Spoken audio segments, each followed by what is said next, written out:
are going, and here we go.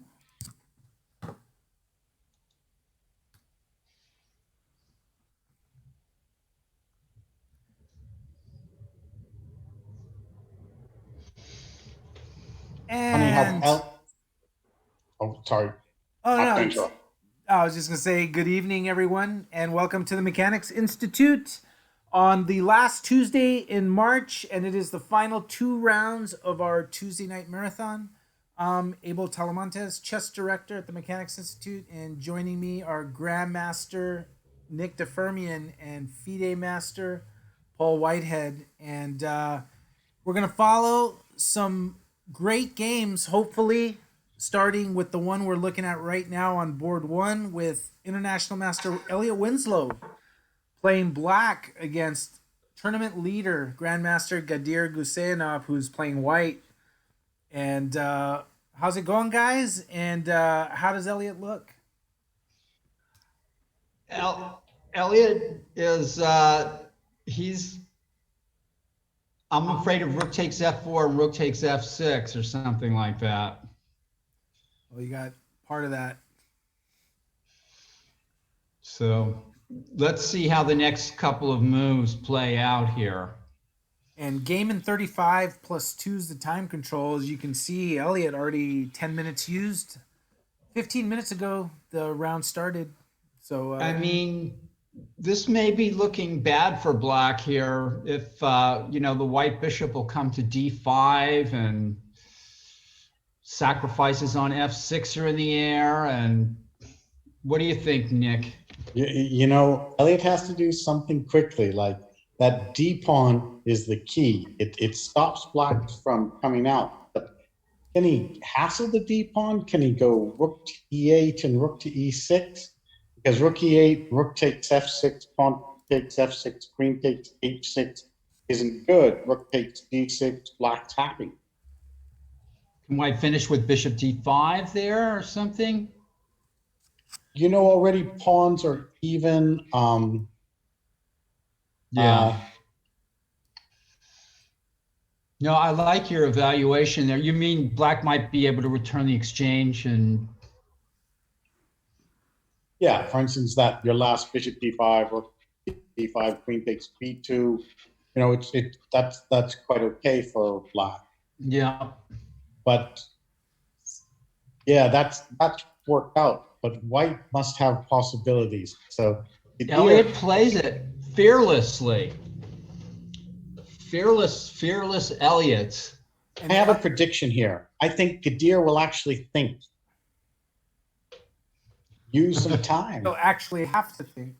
He's going to actually think, Hey, we want players to think in our chess tournaments, So it's funny. You're playing another level player when you see somebody start thinking or put their hands on their head like they're pondering something. It's like you score a moral victory. So are the players, I know the answer to this, but for everybody else, are the players on camera for the Tuesday night marathon? They're not required to be on camera. What can happen is we can ask players to be on camera for any particular round and for any reason. So we have had players where we've asked them to be on camera, and then Judith monitors them in the back room because we do have a Zoom help desk. We have this for every round where the Zoom help desk is open all the time and Judith's there. But there are players where we have randomly asked to go on camera, and there are players where fair play does not show that something definitively has happened, but it's at a higher level where maybe we should take a closer look. So right. So that'll happen. So. But we don't, and then you have Gadir, who just plays good moves all the time, without with like no reason whatsoever. Yeah, no reason. We're all trying to figure out how he does it, So go ahead. What about board two? Yeah, I was gonna flip to board two, and we have International Master Brian Escalante against FIDE Master Kyron Griffith. Some great matchups, Nick. You get a lot of them now. This tournament has so many good players that you get these great battles in every round. Are you tempted to play, Nick? You know, with time, yes, it's the event. It's like you have a FOMO. You're gonna have the fear of missing out if you don't jump in. Well, maybe I'll let me too, Nick. Maybe we'll both play in the same one. Let me know when you're going to play, and You guys should do that, and then we'll have a guest commentator. I'll have Alexi come on or something, and then you guys play. That would be awesome. Well, if we can get Alexi commenting on our games, Paul. that sounds good. And also, I'll have to. I promise to book up a little bit so that I won't get destroyed so easily in the openings. And Alexi's in the chat, and her ears were ringing. She heard that. She's all, count me in. Great. All right. So the Tentative plan is thrown down. So we will figure out what Tuesday night marathon sometime in the future. We'll have Nick and Paul both playing it, and then Alexi will join me in the commentary, and then we'll see what happens. All right, board 3. We have Grandmaster Jim Tarjan against FIDE Master Max the Axe Gedajlovic. Yeah, this is the ringer. Yeah, we were sleeping on him a little bit because we didn't know a whole lot about him, and then he had the great win against Josiah Stearman, and we're like, And now look at this. This is like an old Tarjan game, Nick, or something. Pawn sacrifice, Yeah. And there's no tactics right away, so he has those dark squares, he's got development, he has full compensation for the pawn, but he's gonna have to play like tall at some point. So how would you play this? My instinct is to play something like Rook C1 and B4. Maybe not in that order, but something like that. What do you Develop think? the pieces, sounds good. See, this is where you want a nice plan. And black is not going to feel safe after Rook C1 castling on the queen side yet, I think. Oh, now, yeah, I would have developed piece instead of B4, but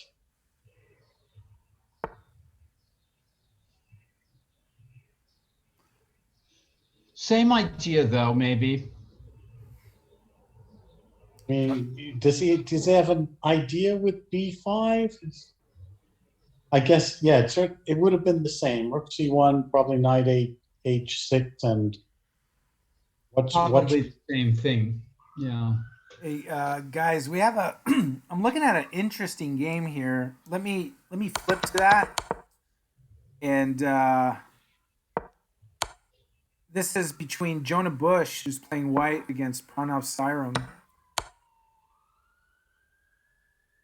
Live from downtown San Francisco, folks. There you go.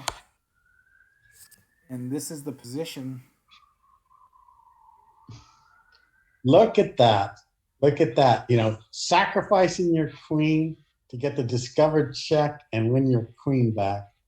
And Black is up material, but Does White have some mate started with knight G5 check and queen E8 or something? King E2? I guess he better. This is like fireworks right here. I mean, King E2. Now, if Black takes the rook, it's mate in, well, not yet. Knight G5, King G6, Queen E8, King crosses back over to F6. That's got to be mate in a move or two.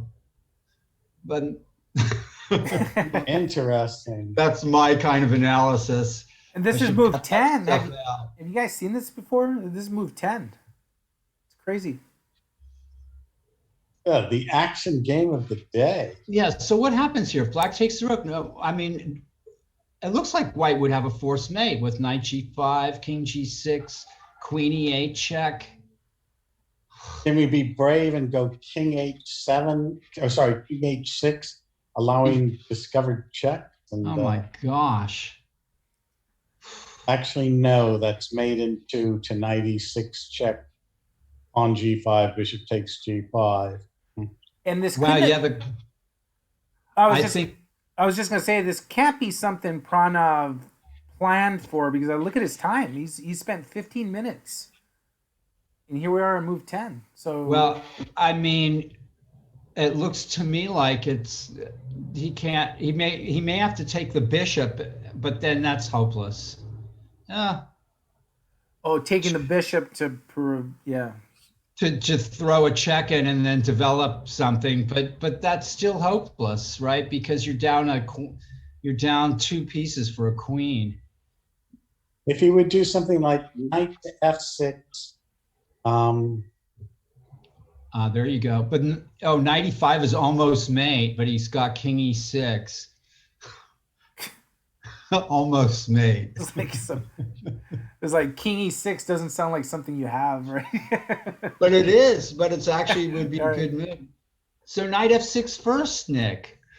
knight f6, and then you can always do. Oh, you could do queen to d4, and there's a couple moves. One is rook to d8, pinning the queen so you can take the rook on a1 to become a queen, or you could take the rook on a1, and what's the body count there?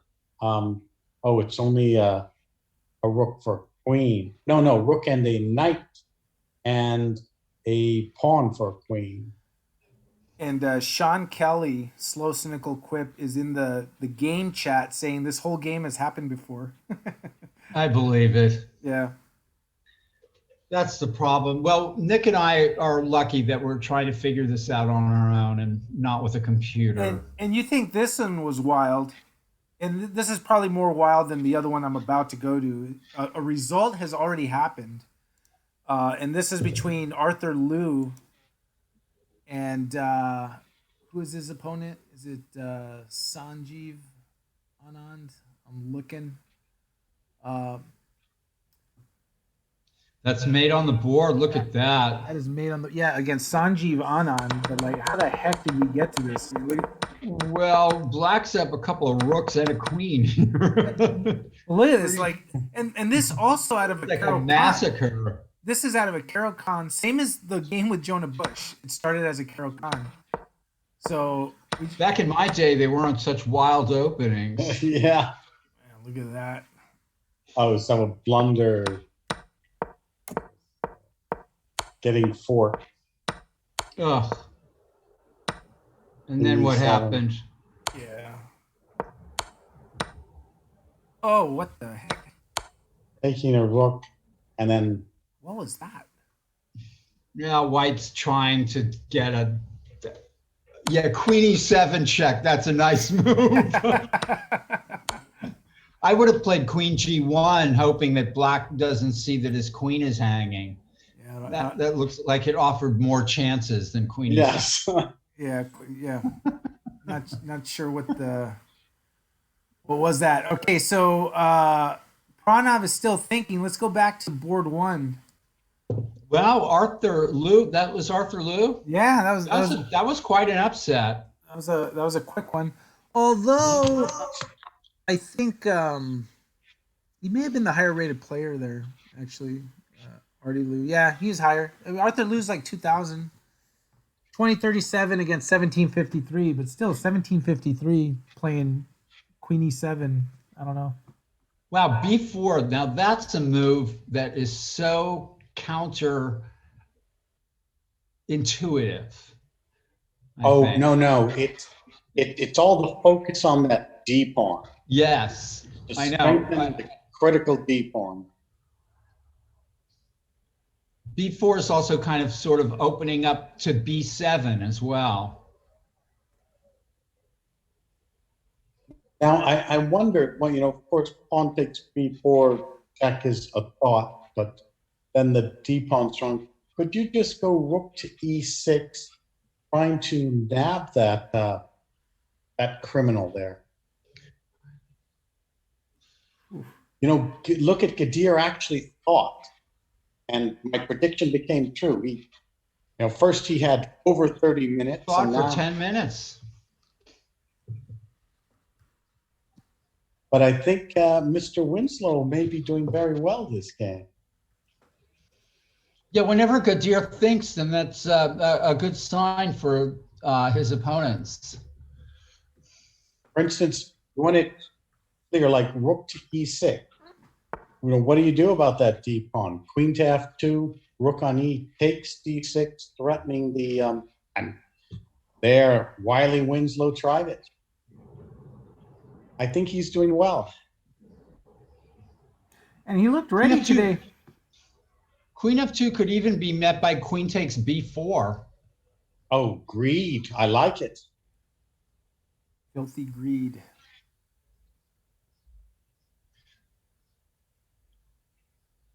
Wiley Winslow, says Alexi Root. So what about taking on d4? I mean c5, queen c5, and then queen d4. Ah, okay.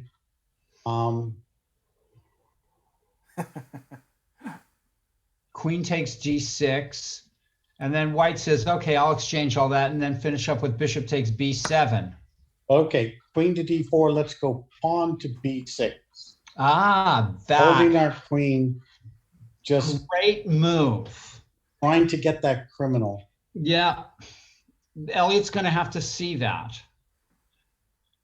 Okay, I'm sure he's going to take on c5. I mean, yeah, queen d4 could also maybe be met by rook e1 check. I don't know. But yes, b6 is the move, that wonderful positional move there. Gadir might be struggling for a draw here after that. And this could change the tournament around. You played queen d4, and now b6 is not that hard to find. But then what if white trades and plays rook f5, Nick? Okay, then you have an even end game. Well, who's better? I think black is a little better. Because you take on d6 and then take on... Elliot just took it. Oh, that's a strange one. But here comes that endgame with the bishop at b7 and the pawn at c4 ready to go. Yeah. Is that holdable? I think b6 was a better version of the endgame.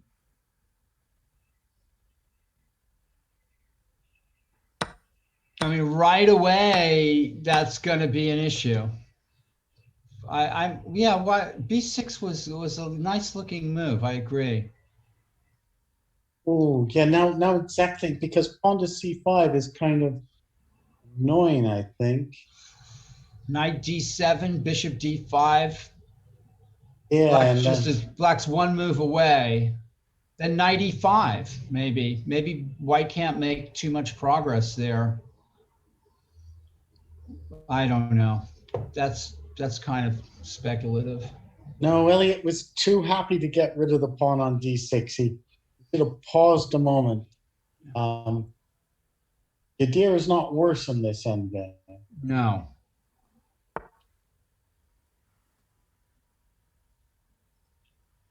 Now, with accurate play, black could probably hold this, but... Oh, okay, nice move. The rook can come down.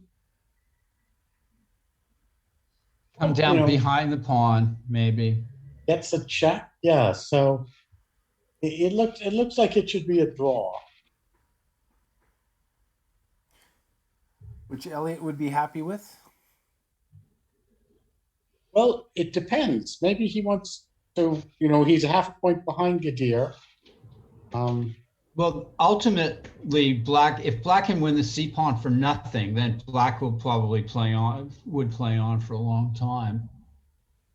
But that's what's got to happen here. But luckily we have a real battle. That's Wiley Winslow. A nickname, as Alexi says. A nickname. And let's wow, look at this game. Tarjan and Gedajlovic. Yeah, we can't afford to miss out on some of these other boards.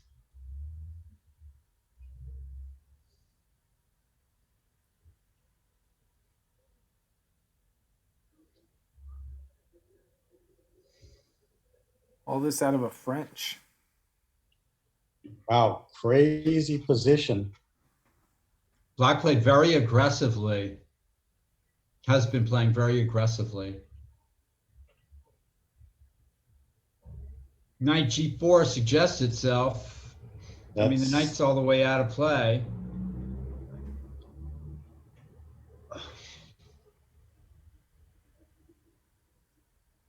Yeah, I agree. You know, it's beautiful spot for the knight with the f6 square and all this for a pawn.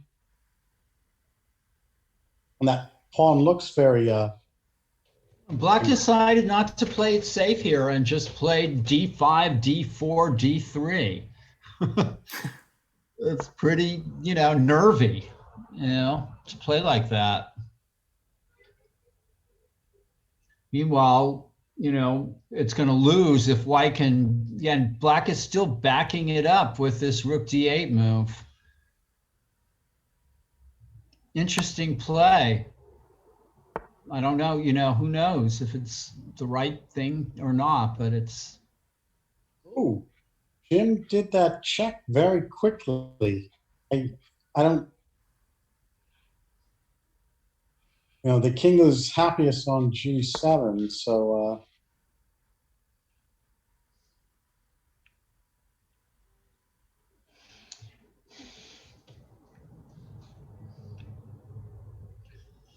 And Very now. positional. Yeah.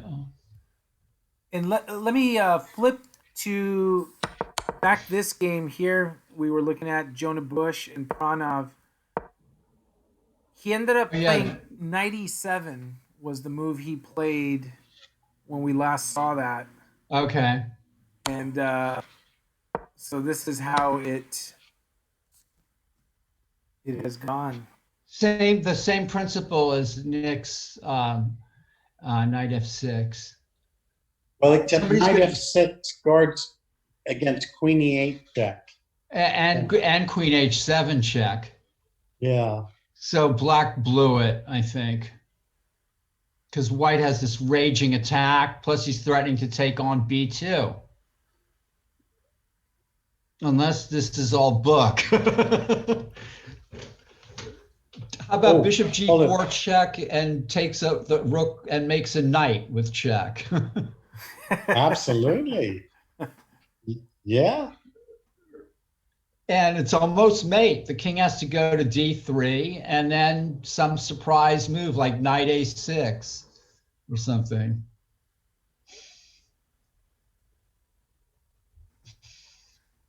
Craziness. No, the king could go to b2, of course.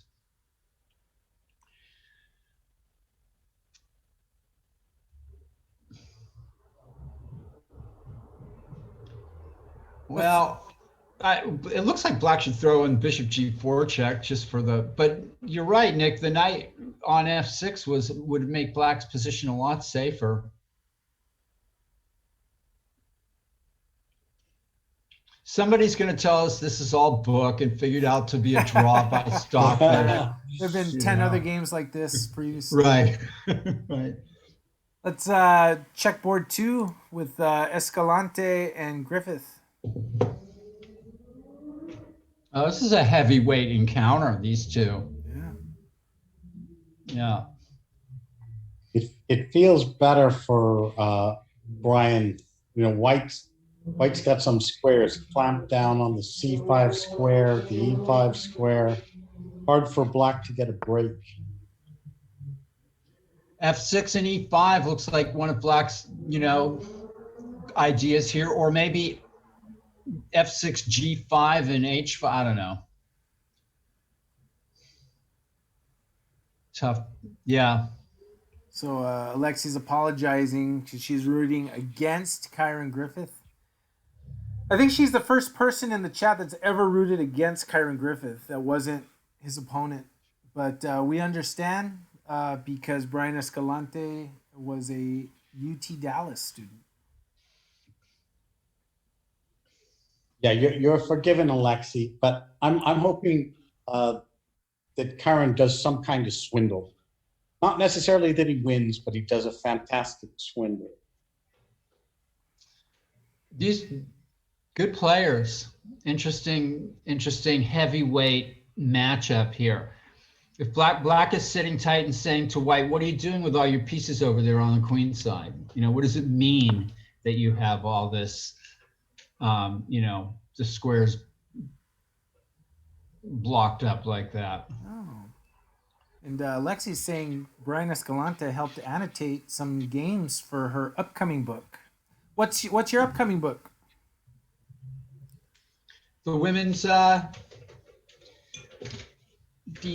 championship, history of the women's championship. Is that right? I think so. Throw that in the chat so we can. United States Women's Chess Champions. Very cool. Very cool. One chapter per champ. And are any of the players annotating their own games? Just an idea. Nice question. I mean, we can't get some of the, the players that are deceased, of course. Yeah, since some are. She's saying some are. That's fantastic. That's actually super cool. Yeah. Back to this game. If Sal Matera does a U.S. Junior, I'll annotate my game for one of my U.S. Juniors.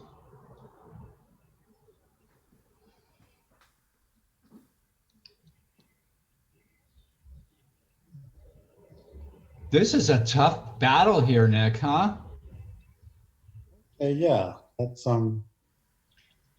Farjan shouldn't let the E5 pawn go, so maybe you should just go knight G4 or queen F4. Yeah, but that queen wants to help take the D pawn. Yeah.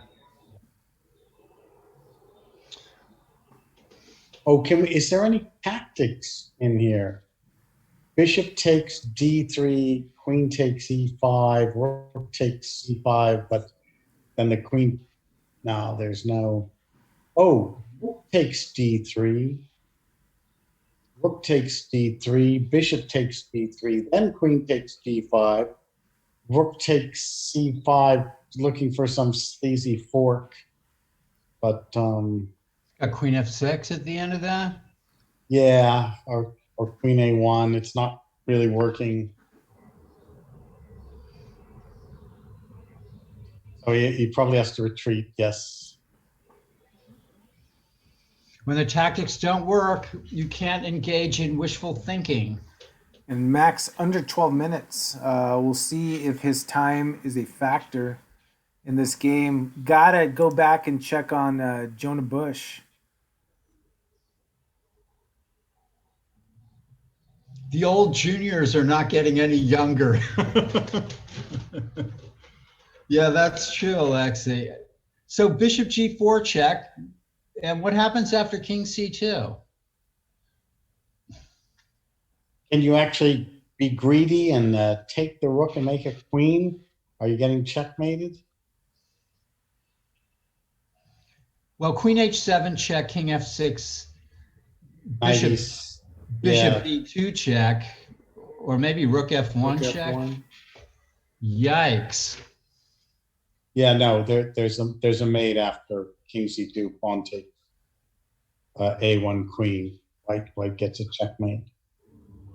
And what is the checkmate exactly? Oh, queen E8 check, king H6, knight E6 check, pawn G5, bishop G5. That's same old checkmate. And what if black goes king F6?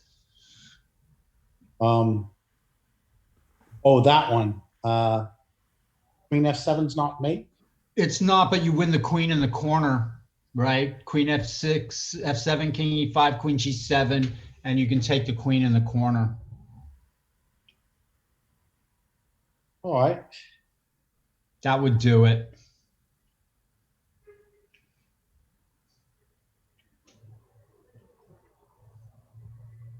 And the black king is still in the middle of the board. So probably not good for black. The king getting flushed out over there. King c2 would force pawn takes, either pawn takes rook or pawn takes bishop check, and maybe you take the knight on g5. There you go. Then queen g7 check. Yeah, knight has And to then go you can to- go queen takes b7 if he goes knight g6. Here we go. What's black got up his sleeve? So yeah, it's just clearly good for white, but it's still an amazing, complicated game. Even if it's all been seen by Stockfish. Everything's been seen by Stockfish. Back to Tarjan's game, and then we'll go to Elliot's game where that's developed. But Oh, queen d5. That got there very quickly. Black's been playing this central strategy. So a4, Tarjan took time out to play a4. Yeah, and the knight's gone to f6 and then back to g4, and white's kind of got a little unfocused here or something. yeah.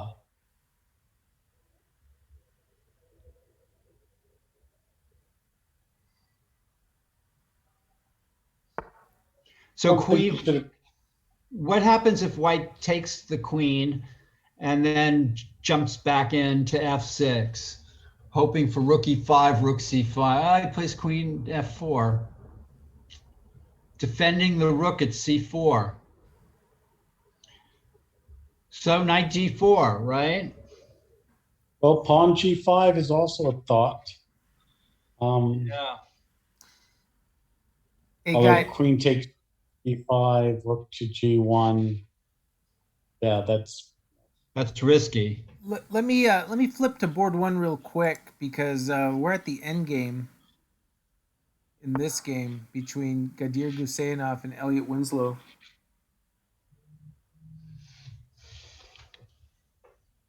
pawns are even. Elliot's got to prevent the king coming in. It looks better for white, but maybe black can hold the balance here. Yeah, that black pawns are kind of crippled on the king side.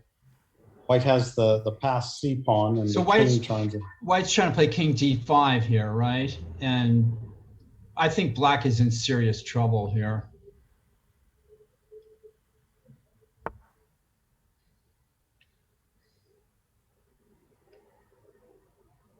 Yes.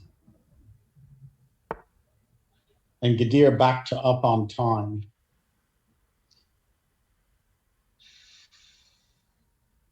I think white's got a clear road in here, but with a bishop, with the king e6 at some point, force the king off, or else push the c pawn. Black's on walking a tightrope. Yeah, I think he's on life support here. It went very well for Mr. Winslow, but yeah, somehow. So what about knight down. c6, bishop f5 check, king c7? So that if king e6, knight d4 check. Okay, so we'll slow down a little bit. With bishop h3 or something. Elliot goes for a5. Still trying to just hold. Hey guys, let me flip around over here real quick. This is the position in Jonah Bush and Pranav Sarum. Oh, as predicted by Paul. Took the queen. Boom. That should be That's Yeah, all, that's folks. gotta be it. game. It's gotta be That's it. gotta be it. Black's busted. Back to Tarjan and Queen Max. d4 check takes the bishop at b4. Nice game by Jonah Bush. And Max under Applause. 7 minutes. Fantastic game by Jonah Bush. I wonder how much of that he knew already, like or he'd seen it before, because he does prep. It seems like Black's played a really good game here with this central pushing and everything. And here again, another centralizing move. Knight d4. Oh, I mean, I this would forces. Tarzan. I'd play this aggressive move, king to h1. Wow, it's playing quick, Max. Knight e2 after that. Look at this. The moves are just coming out fast. Rook h5. Attack and counterattack. I guess Tarzan's going to give up the exchange here. Or knight e3. I don't know. Knight e3 is tempting, isn't it? Queen e5. How about like bishop takes d3? I'm wondering. Just really. And if knight d3, rook c7. No, rook. Yes, or rook. Yeah, rook c7 probably good. I was going to take on d3 first, but rook c7. So he plays queen e5, knight e3. This forces queen d7, right? Maybe this is better. Oh, queen d7 to guard the rook on d8, and then you just take the Take pawn that on d3 pawn, huh? The knight on e3 guards the rook on d1 and the rook on c4. It's a beautiful defensive piece. And the g2 square even. And let me go back to board one real quick. As we've had some moves. Okay, down to one pawn ahead, and but a pass h pawn.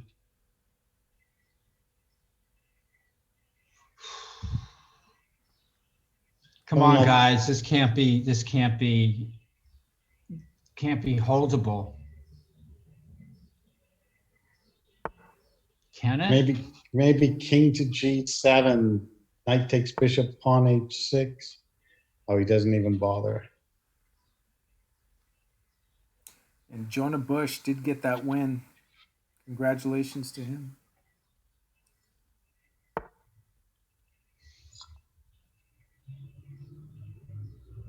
Yeah, that was a great game by Jonah Bush.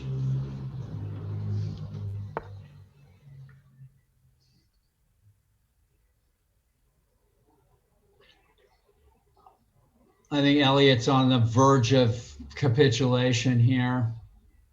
Oh, yeah, it's because of Zugzwang. I mean, he can put his knight on f4, kind of boxes in the king and everything, but eventually he's going to have to move. What about oh yeah. It's not. Nothing's gonna. This is not working for Black. I don't think here. Yeah, something like knight f4, bishop c4. You didn't have to move. The game's a draw, but you can't sit. Going back to board number 3, we'll keep an eye on board 1. Max under 5 minutes now.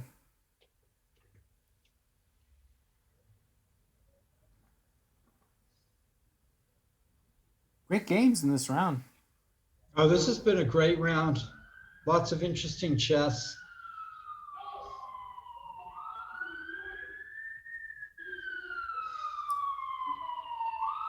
Tarzan to move. Can he just go bishop takes d3, and is that a winning endgame?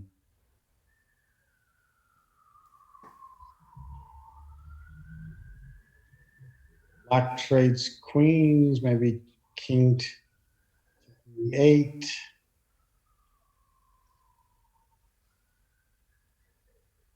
Well, black's in big trouble.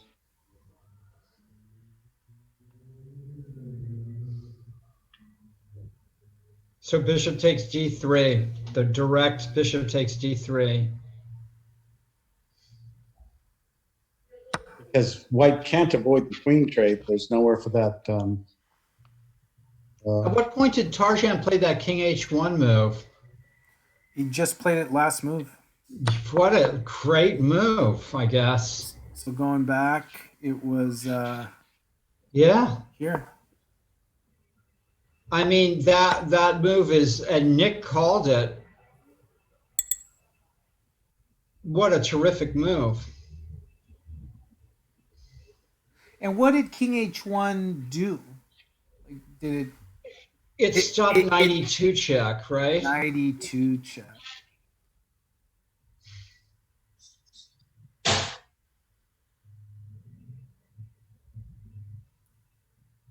And now white's just calmly scooping up the d3 pawn, and black might be in trouble actually on the d file. Well, if black goes queen f6, pawn takes f6, knight to f5, is he holding? That knight on c5 is an important knight. Yeah, one good donkey. Yeah, the donkey A is good donkey. good donkey. Max approaching 3 minutes left. And if there are any Scholastic players, and I know there are listening to this, the 2021 U.S. Junior Chess Congress, the link is in the chat, April 10th through the 11th. The price goes up after today. Sign up to play that USCF National Championship event. We have 663 registered already. Wow. There won't be a junior left in the country after that. They'll all be playing chess. They're all playing at the Mechanics Institute in Chess Weekend that weekend. So sign up and be part of the action. And if you miss registering today, then register tomorrow for another $10. And it's going to be a great weekend of chess. And Gadir Gusenov did get it done against Elliot Winslow. And Gadir is saying in the game chat that Rook f6 was a huge mistake, he thinks. And Rook f6 was on like way early on. Move 28. He thinks this was a mistake, and you'll see it soon. Oh, trading the rooks. Yeah. Wow. He could have checked and won the A pawn or something. And then Gadir in the chat was saying he thought he was going to go Rook B1 check and then Rook B2, just like you just said, to win the A pawn. Ah. Yeah, Elliot said just going into a losing endgame. Instead of a pawn up endgame. Yeah, yeah. So it's nice they're able to interact in the chat. But going back to Tarjan and Gadajlovic, Max at 2 minutes 20 seconds.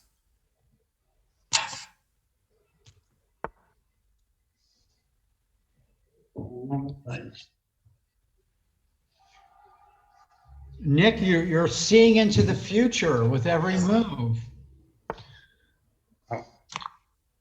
Checking my battery's not I think fine, sorry. Tarjan just hung a piece.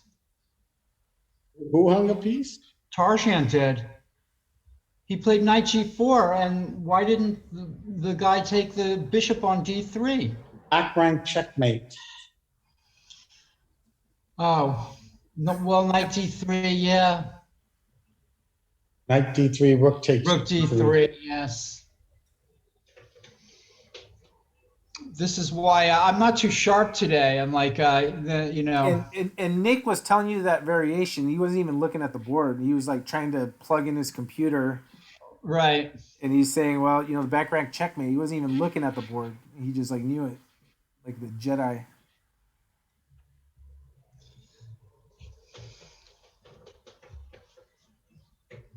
What a match here! But So what is really going on here, Nick?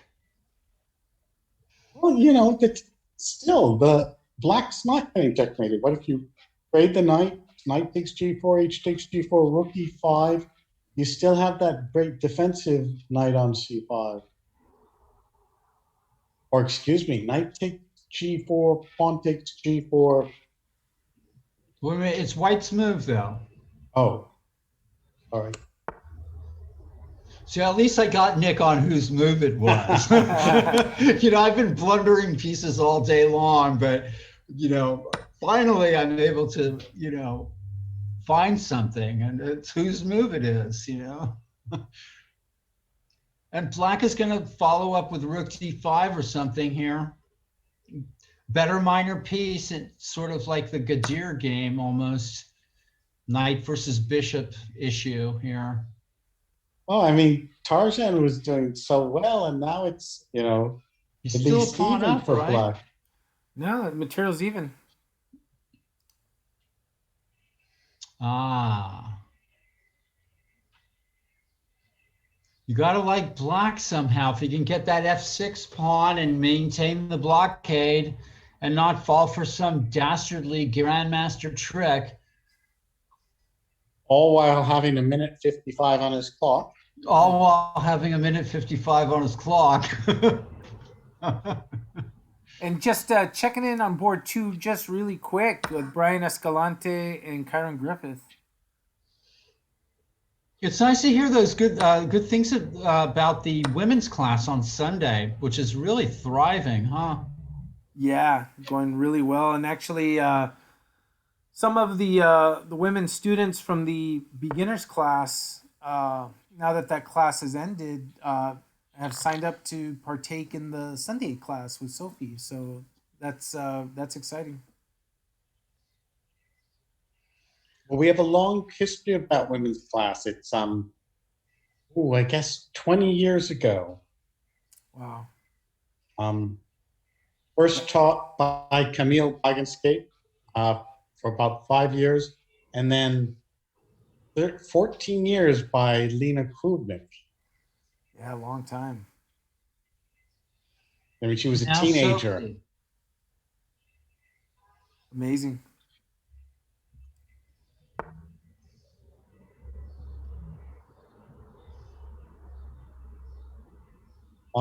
Camille. All I can say is, Alexia, I hope you're happy. She says a former U.S. women's champ. So black has got to scramble to organize a defense along the second rank here. Bishop b5 and rook d7. How does white get through, Nick? So you have to help me with these difficult things I screw up. Now, just at the moment, white is a pawn ahead. And 2, 4, 6, 7, 2, 4, 6. One pawn up, bishops of opposite color. White can win the h5 pawn back with his rook h1.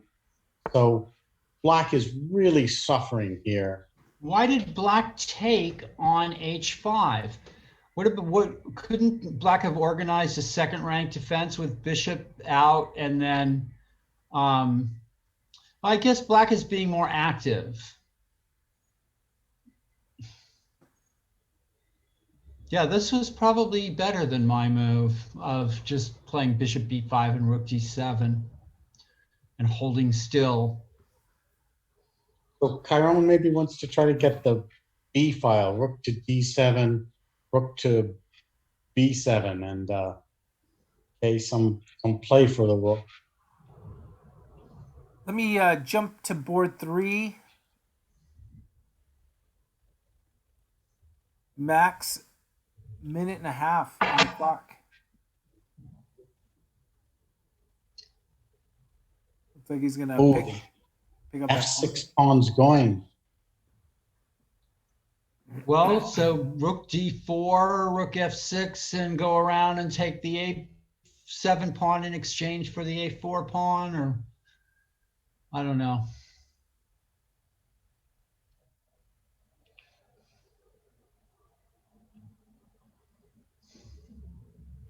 Yeah, if you go around, the knight goes to a4, right? Yeah. So if he goes And then- pawn to a5, rook takes f6, rook takes c5, pawn takes c5, pawn b6, pawn takes b6, pawn to a6, getting that pawn to a8. Wow. Does that work? Beautiful variation. Breakthrough. I would not Does it work? have thought about the take on c5.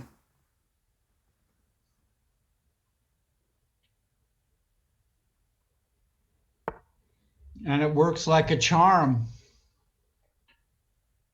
Well, it's cheap. It's cheap. I thought you would appreciate that. Pawn to I a5. do. I do. It's a swindle.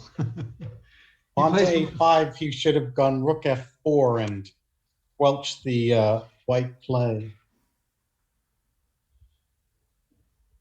And Tarzan's too principled to try for the cheapo. Right. So he didn't, yeah. Paul said to play. So rook d8, and then what about rook d8 check and then a5? Trying to undermine things. Yeah. Oh, And now, yes. now a5. Oh, Paul, that's good. Well, it was your idea, Nick, initially. My first gut reaction was to play rook a8, but then black takes the pawn at a4. But now a5. Oh, Tarzan's listening to me and not to you, Nick. Okay, he's still got some cheap ideas. Knight takes a4, rook takes a7, knight back to c5, and now rook a6 doesn't quite work. You can't take the rook on a6, but you can guard that b pawn with pawn to e5. If black plays rook f4 here,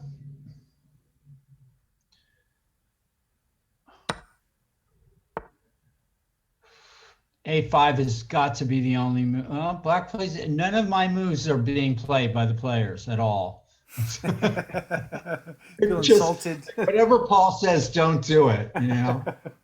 you know they're not listening to you on the chat. Well, now what? White risks a lot by playing bishop c6 here, that's for sure. Oh, yeah. Rook f2, and then try to go in after the b pawn. That's kind of risky. And you'll probably get mated by the rook and knight, working on the dark squares.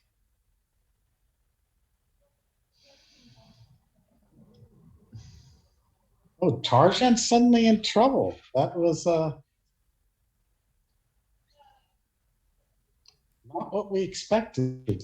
Those a5 moves were good. What's going on with Winslow lost to Gadir? You did, yeah. And what about on the board too? What about the Chiron game? That was kind of fascinating, that Griffith game. Jump back to that right here.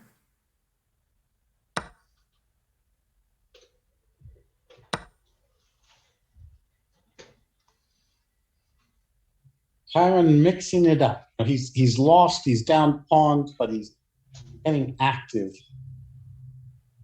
That's 4 connected passed pawns in the center. That's got to be over here. That is quite a few.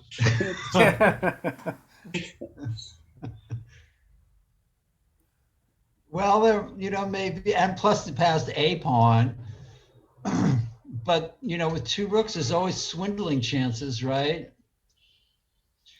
This is After all. this is one where Alexi's not rooting for the swindle of the year, number 2 by Kyron Griffith. Oh. Yes, Alexi, we have no argument that Brian is winning. None at all. But White needs to. White can afford to just give up the e4 pawn and try to play it safe and defend, like with, I don't know. Black's going to have counterplay no matter what. But so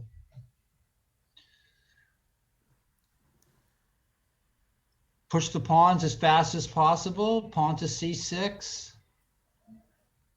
so no matter what, Black's going to double rooks on the F file and pray for rain. Try to And check check. away. Yeah.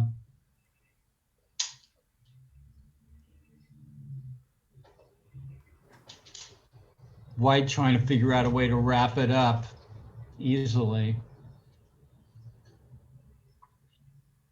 How about And- e5 so that if you double rooks on the f file, White plays rook f6? Well, do I get a draw immediately, starting with rook F2 check? No. White plays e5 here, Okay, E5, rook on B to F7. then rook f6. Oh, excuse me. Yes.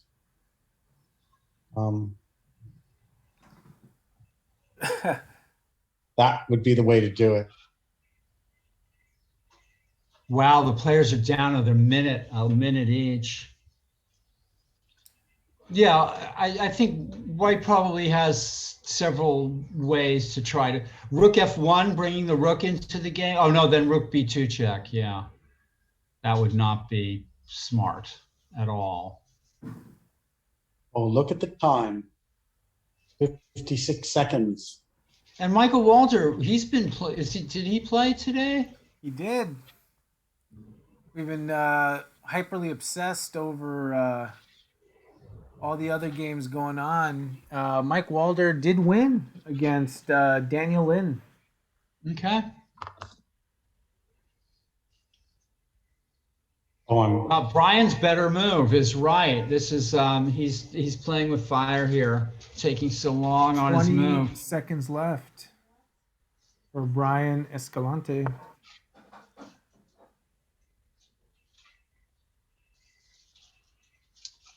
okay. This he is moved. a I'm gonna that's my connect. this makes sense to bring the rook into the game. I like it.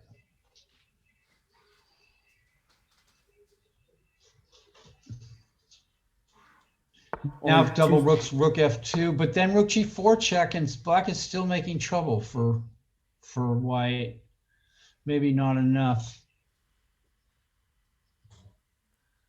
But Brian blitzing out the continuation, so you. Okay, so he can play king g1 on rook f2 check, or march. Can he march the king up? No, he can't. Now rook e3. Oh, there's that rook f6 move. Rook g5 check is not quite mate.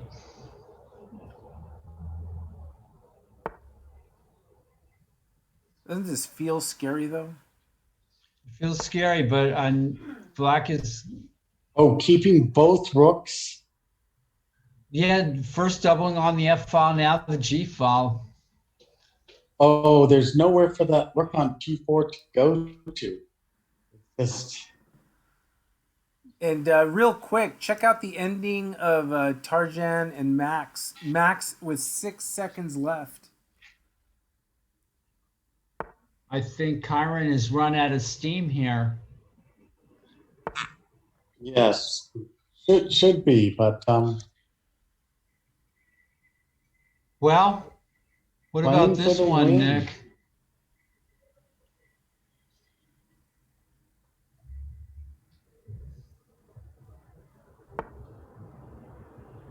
Tarzan with a whole minute left. Well, Black's in a nice situation here. Okay, but now it's a draw because the E3 pawn is king to. All right. And they've drawn. Wow, a nice save by Tarzan. Nice save by An Tarjan. interesting game. Look That was- at the game. clock on this. 2 seconds and 3 seconds. And Brian Escalante, congratulations. Picks up the Yeah. win. Look at this craziness. Kyron's been a bit out of form lately, I think. Well, he's playing a lot of chess in these norm tournaments and everything. So. Oh no, this is can go on forever. Oh! Right? Oh. Oh, Oh ouch. my goodness. Oh, Wow. Oh wow, look at that. it's Wow. tricky with seconds on your clock. Wow. That was Unbelievable. Wow. And yeah, the time got to him there. What an ending. Trying to see, I think all games for the round have completed with that ending. Tough one for Nathan Fong there. And that is the round. No more games left. who is King 29 again? I forget. That's Abhinav Panagalapati yeah. from the San Jose Chess Club. Nice move. Him and Nice. Pranav Sairam. Pranav Sairam was the unfortunate recipient of Jonah Bush's preparation. Yeah, what a fantastic game that was. There have been some great games this round. Yeah, this game is something else. That was this game here.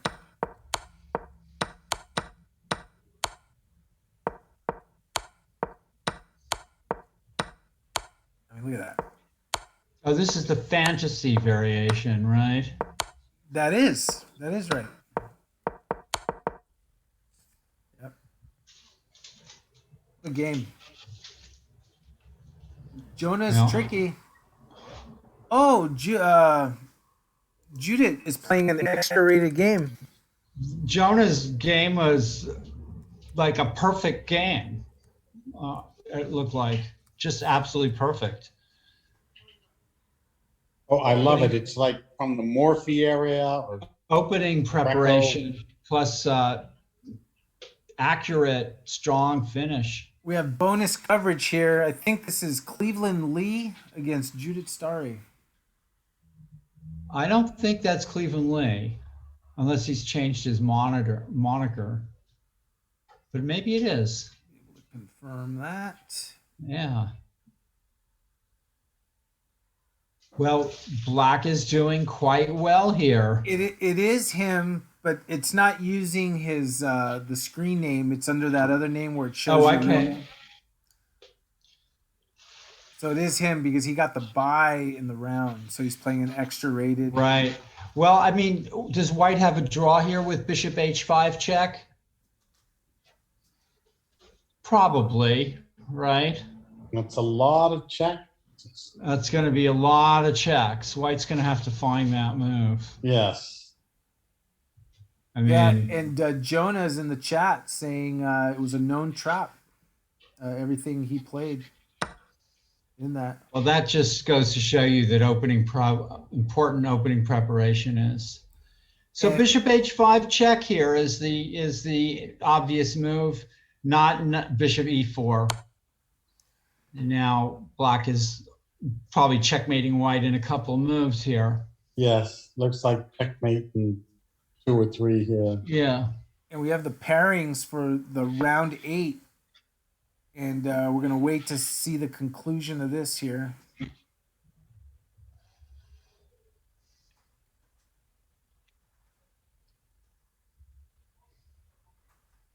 And it's made in 2. Congratulations, Judith. Very nice. Nice win. Presumably. Have to qualify that. And in the round 8 matchups, board 1, Michael Walder is going to have White against Gadir Gusenov. Board 2, Max the Axe Gedajlovic is going to play Brian Escalante. That should be a great match. And Michael's been one of Gusenev's only tough opponents.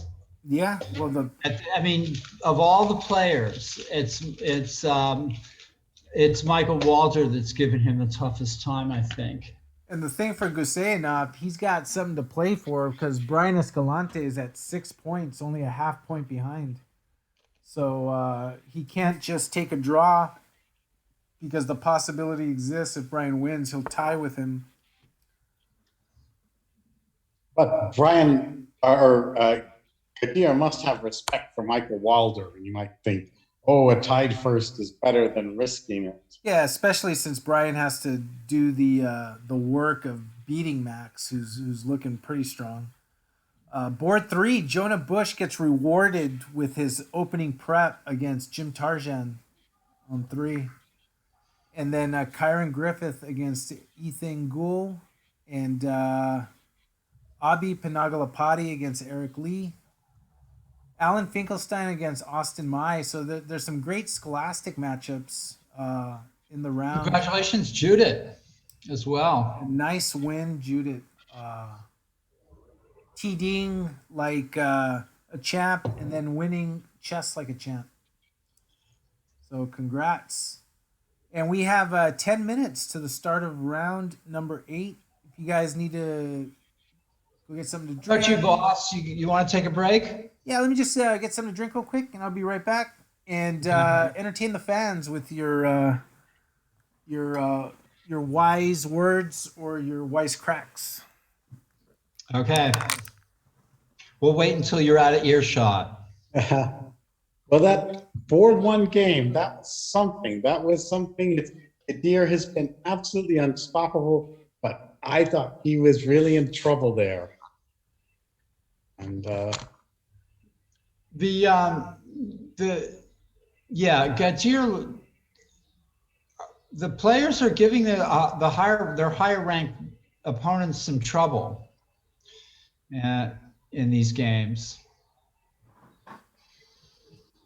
It's a friend of mine used to say it's a full moon, and so everybody's behaving this way or that way, and sometimes it seems like that on the chessboard as well. It's hard to tell why players are a bit out of form. yeah, but Kadir's never out of form. No, but his opponents are really, they're playing really good chess, and they're just not as consistent as he is. Sometimes they get a great game, but if they would just continue a while, but it's very hard to put him away. So I think Michael Walters got a couple of draws with him, maybe, and they're playing in the last round. So, and Gadir just needs a draw for a guaranteed tie for first. So, and Michael's a canny one with the draw offers too. He knows when to offer the draw at the right time. It's like a science. I mean, he's even said that you have to offer at the right time and the timing. But Gadir is. It's funny. We were having a conversation just before the broadcast started about professional chess. And Gadir is a professional, so he's certainly looking at Brian Escalante and saying, okay, this is the only guy that can catch me. And, he's playing for money. Yeah, it's a different world when it's when you're a professional. You play. Yeah. For keeps every game. So. That's something us amateurs are not used to. Playing for keeps. Playing for keeps. Mine. Yeah. I'm going to take a quick break, and I'll be back in 5 minutes or so. Yeah. And we're trying to rally up the. Actually, one thing to sort of announce that we really, we've put the registration up on our homepage, but the Shut Brandwine J. Whitehead Memorial Blitz Championship will be happening this year again online at the Mechanics Institute. We did it online last year, and for those who don't know, it is a free blitz tournament that's usually held at the Mechanics Institute. That in the past has had like an on-site cash prize fund. It's a tournament in memorial of Ray Shutt, Steve Brandwine, and Jay Whitehead. And we did it online last year. I think we had like 110 players, and we had GMs and IMs, and it was a really strong event. And continuing with the tradition, because that is certainly an event that we do not want interrupted. We will be having it on Sunday, May 2nd. So the 2021 Shutt Brandwine Jay Whitehead Memorial Blitz, May 2nd, right here on chess.com. And we look forward to that. And we'll get a lot of the players from our arena that a lot of the strong players hopefully come and play the Blitz. And that's another tournament with a great long tradition, and you've had some special players playing that.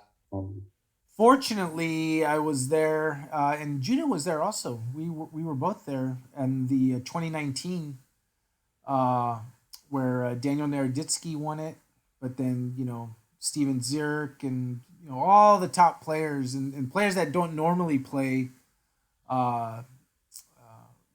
Where we don't normally see them play, tournaments often. They come out and they play the Blitz. It was a whole lot of fun. John Donaldson. So looking forward to seeing it online again, and 2022 getting that event as well as everything else live. You get the feel of the club and all of that. So 4 minutes to the start of the final round of the Tuesday Night Marathon. And everyone, next week, we're going to have Tuesday off for the marathon. We're still going to have the arena, but at 5 p.m. Pacific. But next week is an off week. And then the April Tuesday Night Marathon is going to start the following week. I want to say April 13th. I believe that is the date. But so 6 rounds in April. Yeah, April 13th, 6 rounds in April. But we will run a free event. Oh, so Lexi's telling me I got to get my act together here and update the round everywhere. So let me first do that on the Twitch stream. And the final round. I feel like this tournament is a true marathon, because I feel like it's been going on for a while. Let me update this. I wonder if we'll see Alexei Root play at TNM someday. But it won't be the one where Nick and Paul play, because I need a commentator. Yes. When we play, she has to comment. Has to.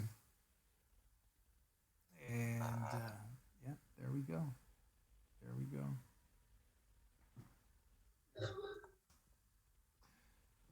And exciting news.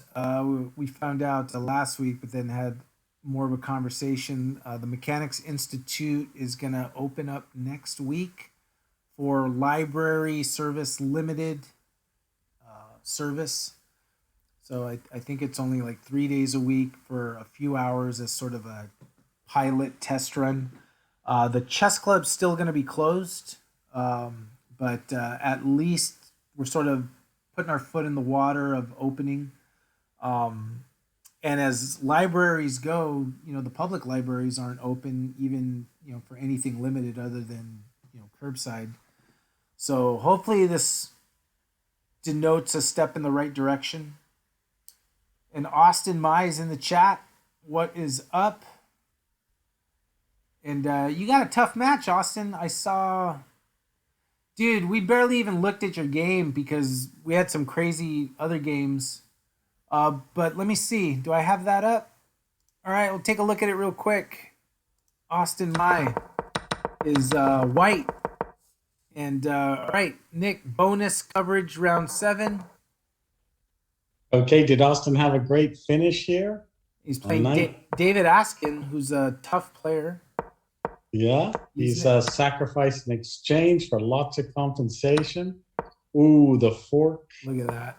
and takes, and queen takes. Has to move back. Oh, yeah, I did not see that. Missed that one. Oh, okay, Austin. Well, that is one way to win a game. That's how to do it. Queen on queen. That Queen on queen crime. Yeah. becoming too popular. It's good you saw that. And that's a big win because David's a tough player. Bunch of skewers and forks. Got revenge for the Kyron game. So, all right, nice win by Austin. Hey, Austin, are you going to play the U.S. Junior Congress? Hey, all you strong kids, play the U.S. Junior Congress. What is up with you guys? Register for that. We're gonna have like 800 players, and you could be like the winner of the whole thing. And the games are about to start. John Hartman. Hey, what happened? I saw the end of the game, but I saw your king and queen got forked, but you looked like you were winning. Was that just a blunder? Here's the game. Oh, that's what happened. Look at that. Just All the games are starting, but I didn't want a terrible night fork. That's Yeah, wow. Wow. Look at that. Yeah. Tough one, John. Tough one.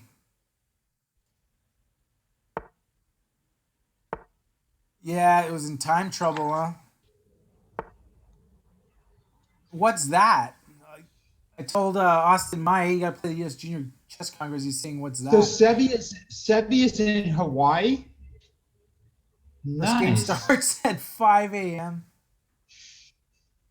Hawaii, 5 a.m. It's only a couple. What time does the game start in? Are you talking about the U.S. Junior Congress that he'll be playing from Hawaii starting at 5 a.m.? What time is the first round?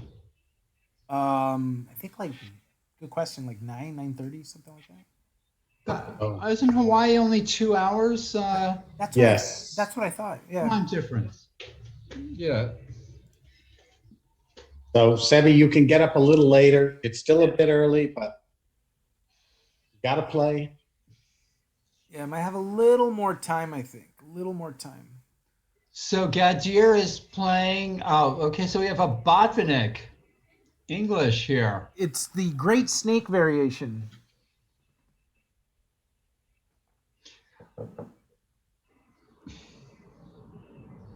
Is that white setup is called the Great Snake? Is that right, or blacks? I mean, you guys are the expert. Although it looks like black, right? But I'm gonna defer to Nick on that. Well, the white setup, the classical name is the Botvinnik. I don't know if people change that. I think it's the set that black when black plays e5 in these English things. But That's I'm a no great opening. snake. I'll tell you, I'm no opening person here.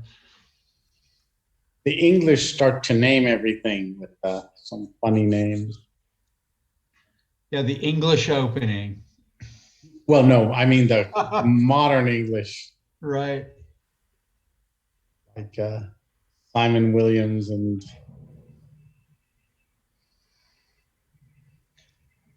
So, I mean, what does white play here? B3 and D4? I mean, is that kind of to test black out? You're right. You could, and Michael Wilder's thinking. D3 is the kind of automatic response, but Gadir, I think, is actually planned for Mike Wilder's opening. He's he's gained enough respect to think, oh, he has to know what he's doing. But I like your plan, B3 and D4. Well, it's just to sort of try to make Black's moves look awkward or something. At least, I, yeah, go ahead. I like that. Mike is very careful with his moves, but this is a bit more passive. And now Black's just going to play, some setup, probably involving F5, or maybe he'll wait.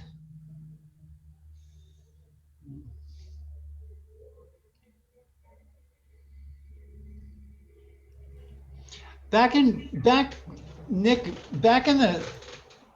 I don't remember a lot of people playing the white side of a Botvinnik system back in our day much. It was never a popular opening, I don't think. It was popular from the black side. Yeah, for black, but not for white, right?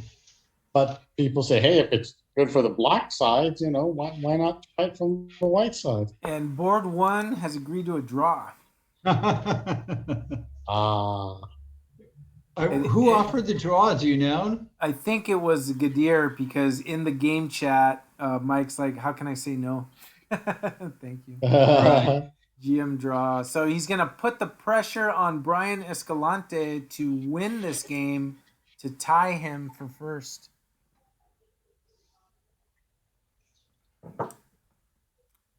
And it's going to be no easy thing, that's for sure. So Brian has had one draw so far. He's only had one loss to Gadir. Oh, to Gadir. Yeah. And so why would who is Gusenev drawn? Chiron and that's right. He drew Chiron. That's right. Yeah. And Judith's in the chat saying he needs to play a tournament somewhere, elsewhere. It needs to rest. He's probably got an upcoming event.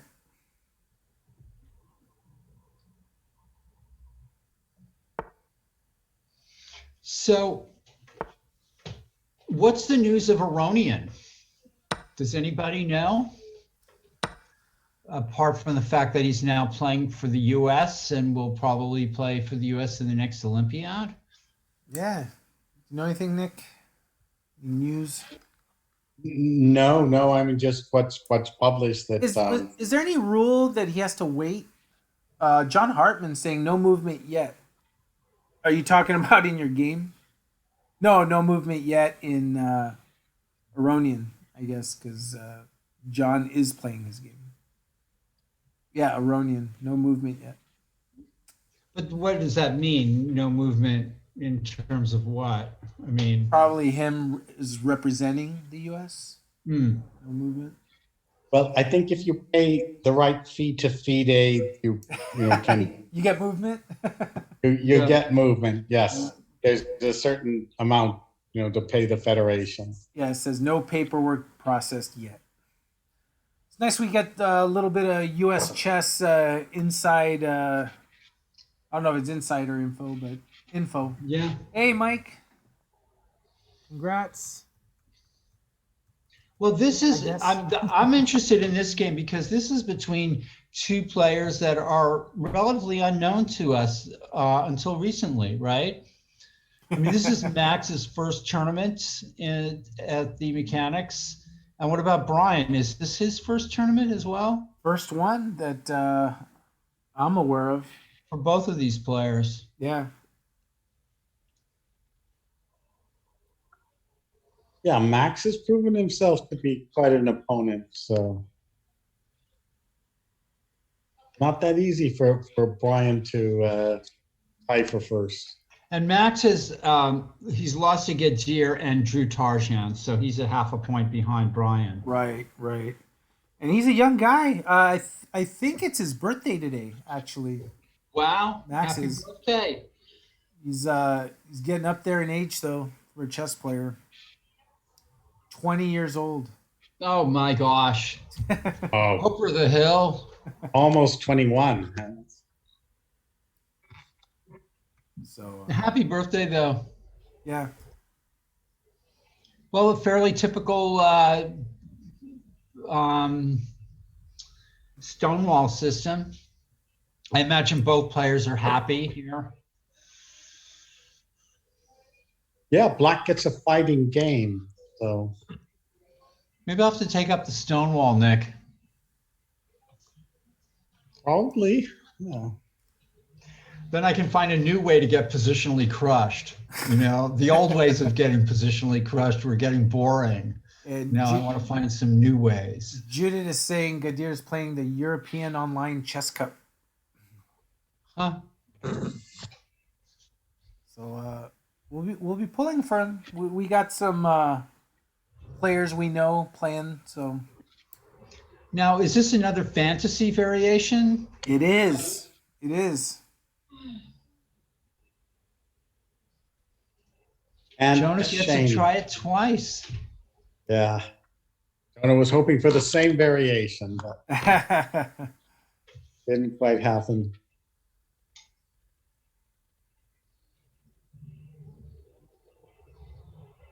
Wow. Just saying. I think there's a famous game that that Ivanchuk won with the fantasy variation, right? Nick, who was that against? Ivanchuk, I don't know that game.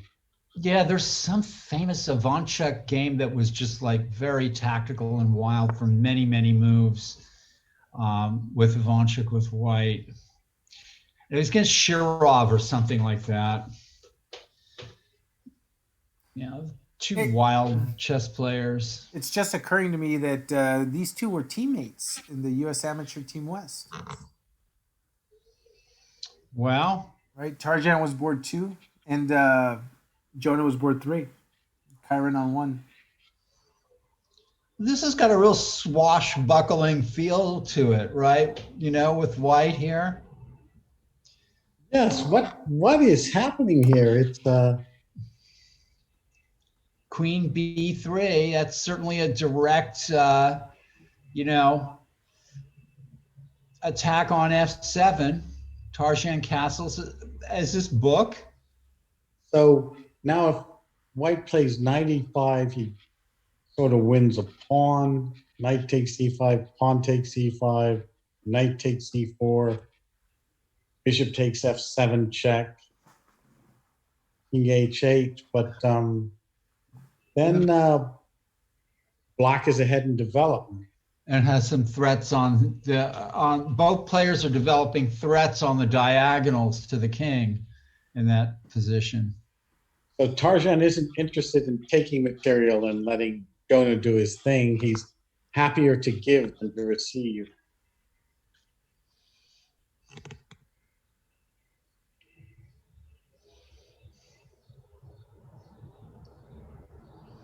Jonah may wimp out with something like knight to d2.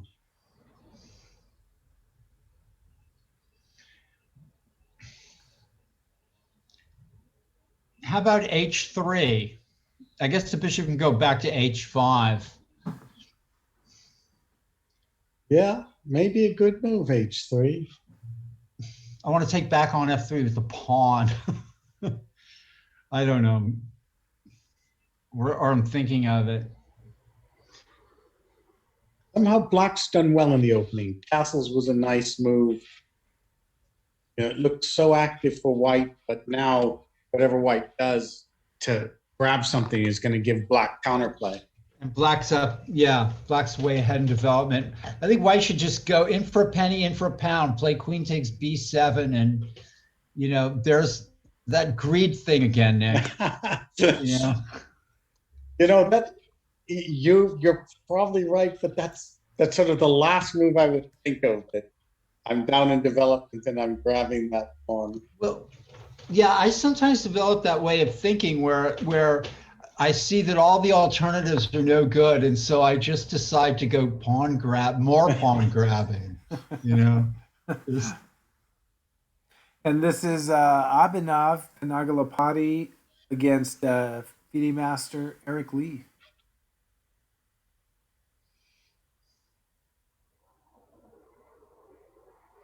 Kind of a nice bishop on e6. Yeah. Black could be in trouble here. His pieces are all over the place.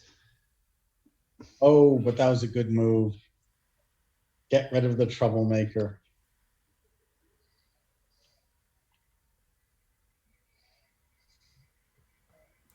Trying to kick him away there.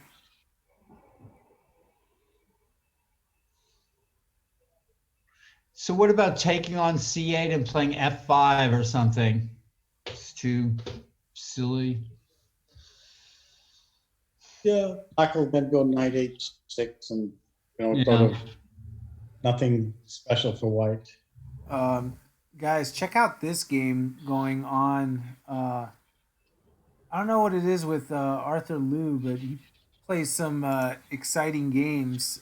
He is black here in this game, and he is. He beat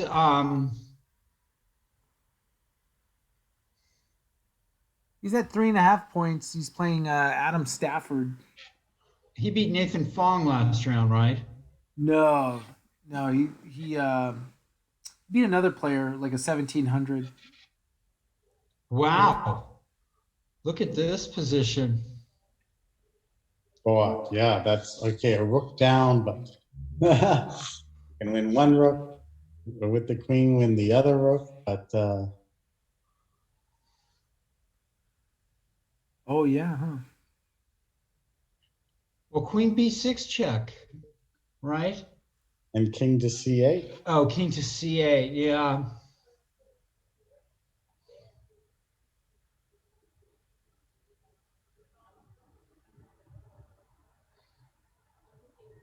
Yeah, It's actually tricky. It's inconvenient that when black takes on e2, that there's the threat of queen e1 mate. What about queen f6 check here? And again, king to c7. Yeah.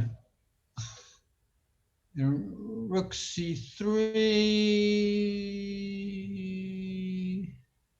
Bishop Maybe it's some checks. But bishop to c6.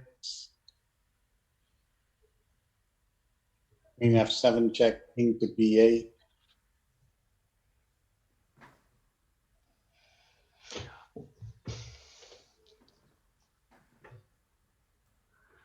This is, geometry is playing its, white hopes that geometry plays its magic here. How about rook d3? Rook d3 threatens checkmate. I like that. That's. Oh, rook d3 I think was much better.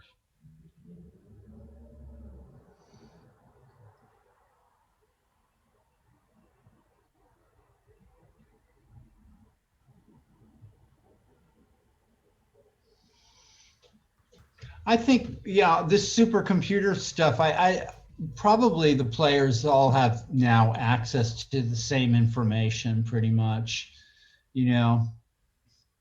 that's my guess about in terms of, I mean, all these elite players, they're all probably running similar sort of.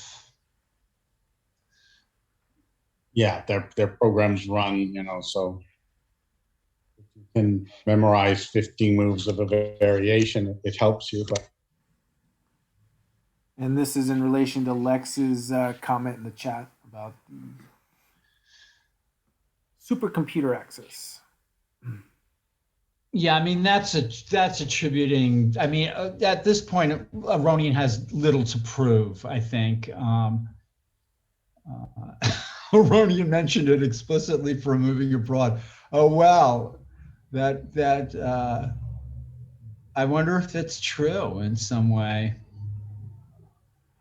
And question in the chat: are you planning to stream the Thursday night marathon? Honestly put, we actually thought about doing that, but it's actually really difficult given all the other stuff we do. It may be a result of all the weekend events we've been having. Abel needs a break every Yeah. once in a while. Yeah, I mean it's a lot to do, and actually the tough part for the last few months is we had the Thompson event, which was big that we streamed one weekend, and the following weekend San Francisco, and we streamed that, and then streaming our Tuesday nights, and then we're gonna do the chess congress, the junior chess congress, Saturday Sunday April 10th through 11th.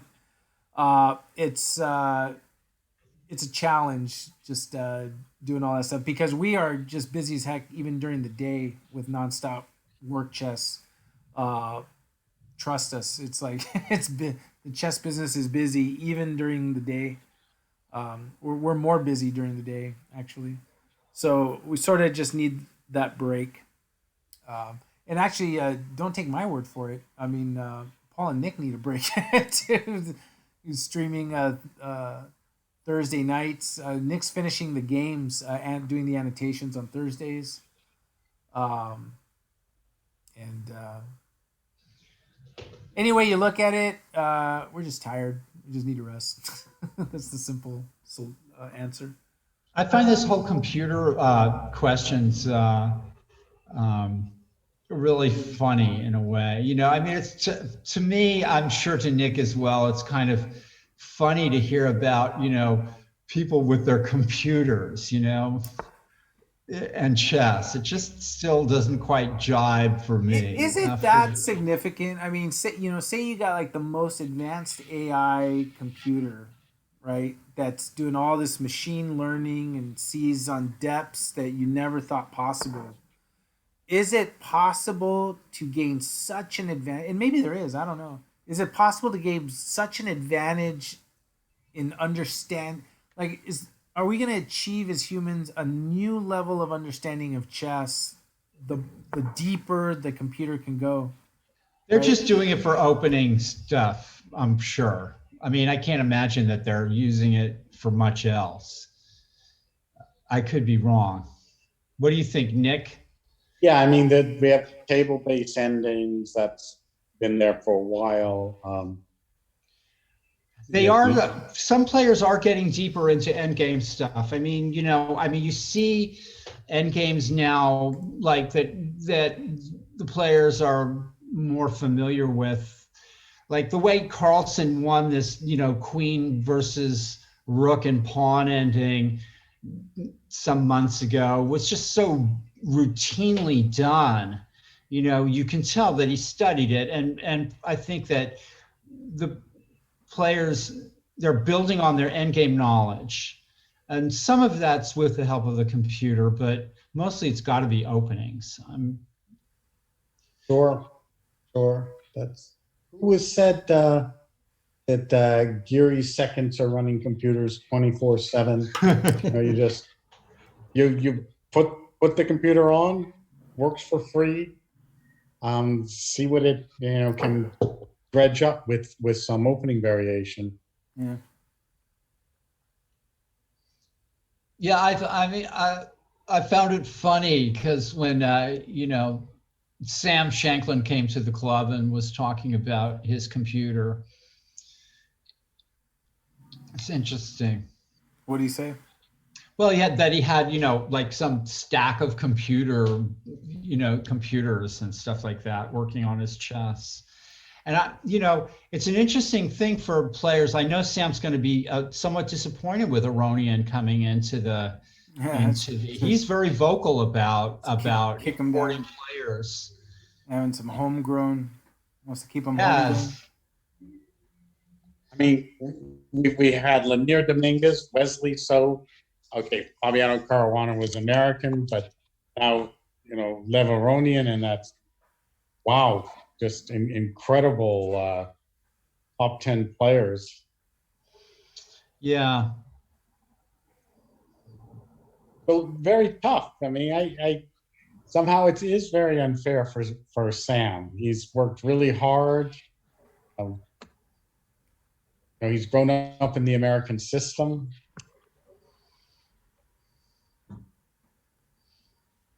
Yeah, and it affects sort of his own standing because now, with all those players, it sort of kicks him down in terms of representing the United States, right? I'll tell you though, there is a photograph of him holding aloft the gold trophy that he won, that he won with the rest of the team at the Olympiad. And didn't he win Never best board take that four? away from him. What? And he won best board four, right? Also the same. Yeah. And Gold defeated medal there. Judith Polgar in her last game. I mean, Sam's done some fantastic things in chess, for sure. And it's true he might complain, but the migrations of people are not to be stopped, despite our sometimes how it affects us even.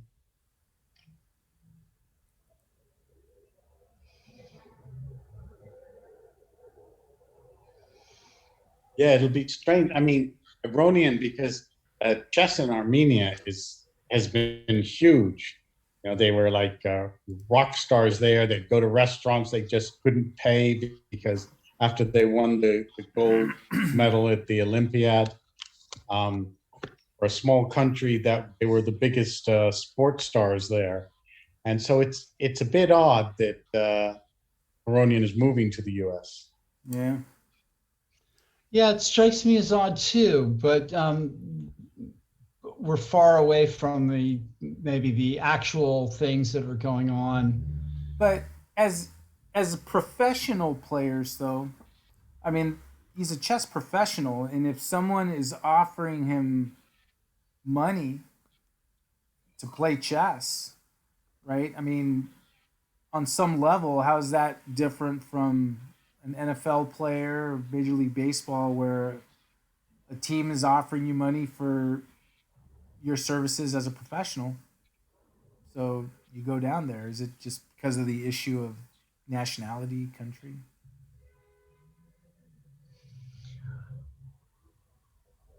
There was the Azerbaijani Armenian conflict, and this has occurred, sort of almost during that time, as well as the pandemic, as well as Iranian's wife died in a horrible accident, I heard. And so he may have personal reasons that we are not fully aware of. Yeah, absolutely. But on the other hand, also, yeah, it's money, like. It's a living, And in a living with something where it's hard to make a living, right? It's it's not easy making a living as a chess professional. Right?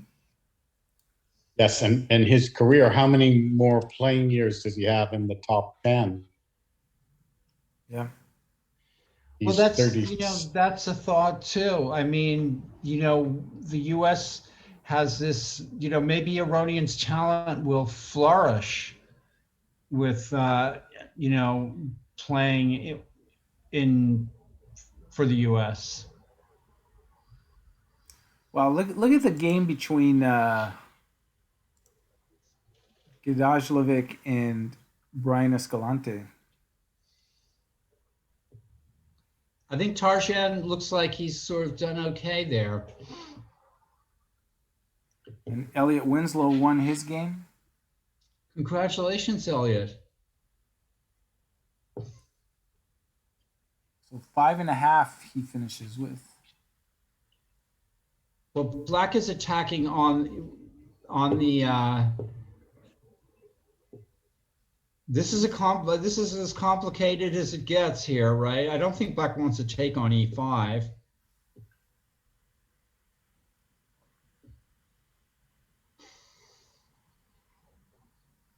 White's ready for F3. And White's sort of, you gotta like White's game. He's sort of playing on all sides of the board in a way, right? He's still got some queen side chances. The king side could be opened up. He can play F3 and E4. There's still a lot of juice for White here in this position. Yes, Delane Castle. I think black is, Wow. black has to do something violent to prevent the king from G4. Doesn't that invite knight F4? Escalante offered a draw right here. Yeah, his position is not very good. Yeah, I think white's better here. And White could even castle. V Chessmaster in the chat saying he got destroyed, and I believe he got destroyed by Elliot Winslow. I think that might be Vedant Talwalkar. Yeah, no tie for first for Brian. So,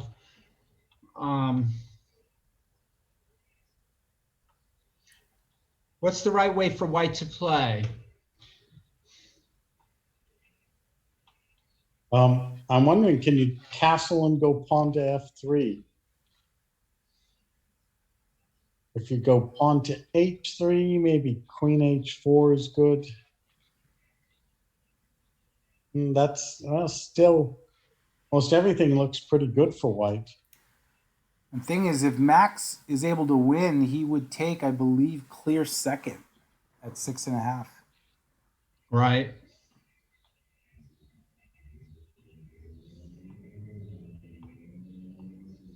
And Max has a lot of time. I mean, he's barely at 26.5 minutes. And Brian's at 14. Yeah, white seems to be just playing. Yeah, well, white's done well here. Black is going to have to rely on some tricky stuff to open up the game here. G4 was an odd choice, I thought, maybe. I don't know. Maybe the whole G5, G4 thing was the wrong plan. Well, I think it was maybe necessary to stop white from just pushing him back. So this is a powerful strategy for white, sort of, to not castle and to, he plays knight F4. He's playing on. Yeah.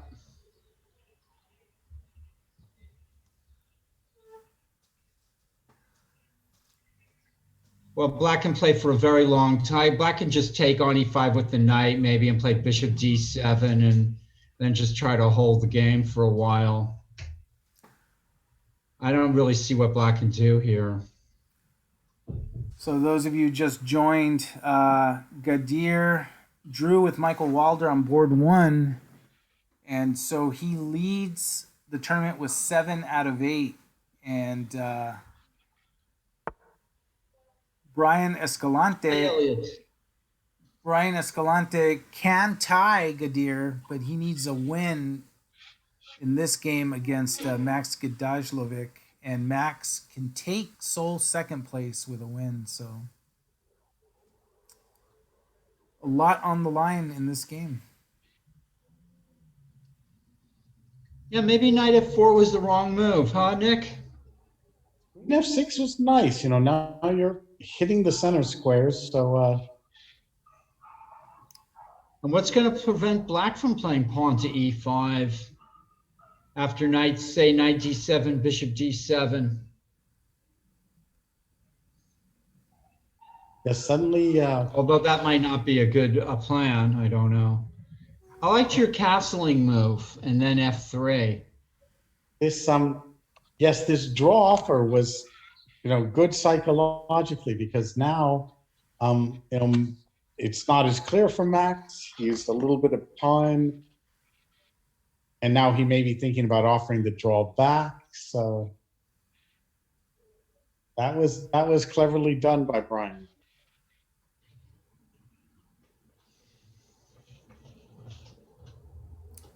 And if it were offered again, you think he would take it? I think no. Now I think he'll decide to play on.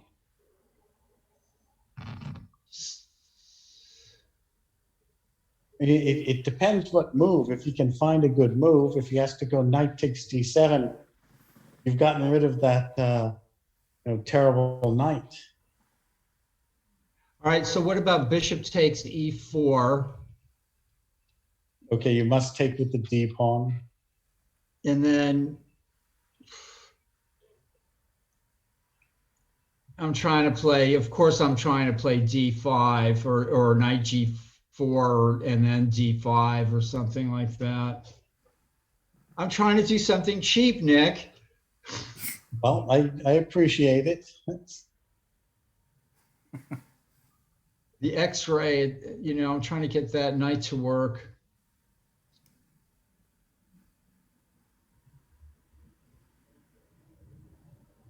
Well, just for kicks, look at this position. This was from the Arthur Liu game.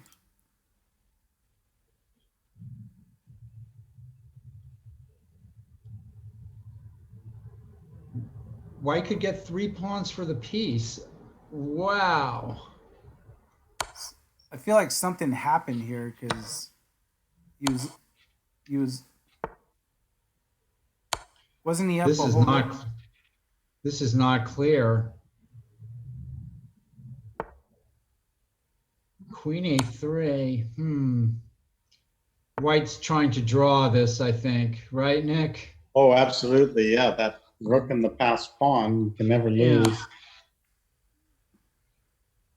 But that's a lot of queen checks there.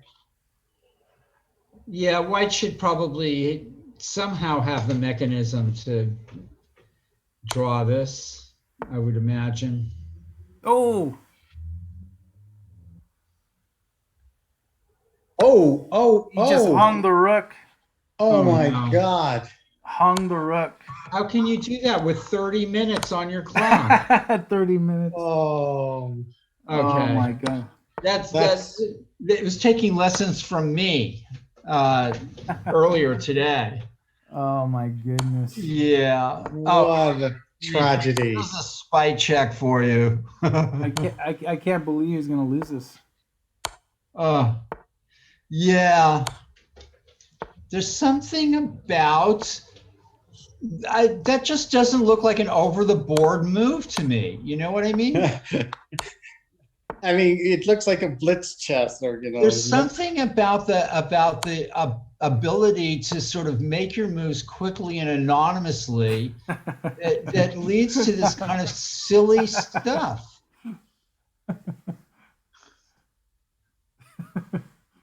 You know, if you have to look at your opponent in the eye while you're making these moves, I think you might not make them. You know, because of the shame. There's the shame factor and all kinds of other things. You know. So is White going to take 3 pawns for the piece here with knight g4 check? I mean, knight g4 takes, queen g4, king ha, queen e6 or something like that, Nick? Doesn't look sound. You know, I somehow like that. If knight g4, pawn takes, queen takes g4, where does that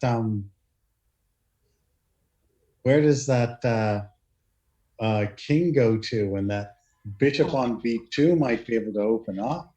King ha, I was thinking go straight into it because you can interpose a piece on e5, right? If White plays d5, you can play bishop e5.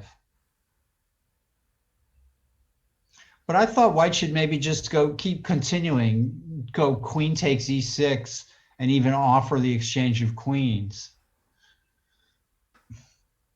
Although Black has bishop f4, I don't know. Does Black want to play bishop f4? Yeah, you're right. Black is surviving that and could even be better in the end game. Yeah. But interesting variation. Well, it's cheap, Nick, and that's what I'm going for, you know? But can you play pawn to h3 to try to open things up over there? You mean right here?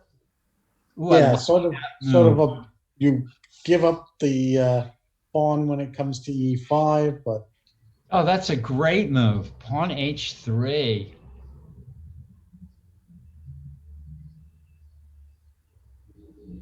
well, maybe it's maybe you just take the Knight on e5. Yeah. A lot of unanswered questions here.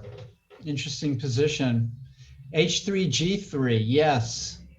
The variation I liked is H3, G takes H3, Queen H5, H takes G2, Queen H7 mate. That's the kind of variation I understand. Knight C4. That's a very sane looking move. Maybe black could play E5 then. And then white just goes back with the knight or something like that, knight E2. And you notice the time is starting to equalize a little bit more as goes deep into thinking. Well, we've seen Max go into big, deep thoughts before, and he uses his time well. I mean, he drew Tarzan with 2 seconds left on his clock, right? What's nice about Max is he's fearless, you know. Brian offered a draw. He just quickly played on. No fear of the rating. I wonder where so it'd be interesting to know where Max, he's from Canada, where he heard about the mechanics tournaments and all that. Word is getting out, isn't it? It is. And I think he let me know. Hold on, let me look something up.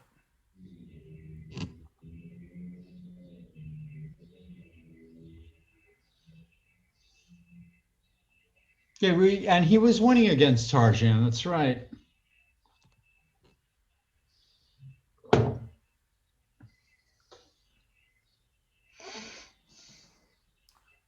Yeah, not sure how he heard of it, but yeah, because I was communicating with him because I asked him, "Hey, I saw somewhere they call you Max the Axe. Can I use that?" He's like, "Yeah, sure." Probably better than Mad Max or something like that, you know. Let me do a quick check in on Jim Tarzan and Jonah Bush here.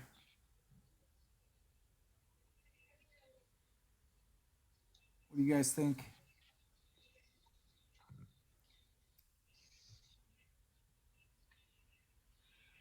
And Cal McCarty Sneed is saying his game was awesome. Well, we should have a look at if it was really awesome. Yeah, we're gonna have to Yeah, let's go take a look at it. Look that up. Just it looks like Tarzan's trying to round up this D6 pawn.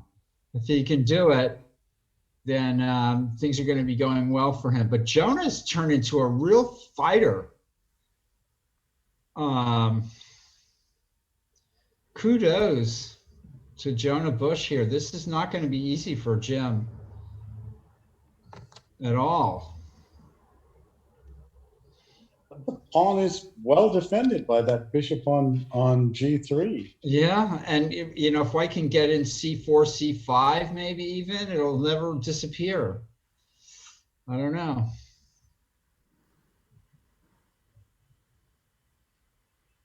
Although you can never say never in chess, right? That's what they say. All right.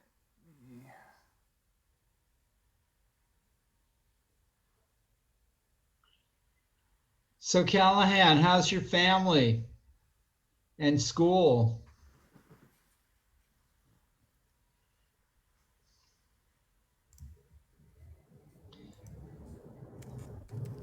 Wow, look at that.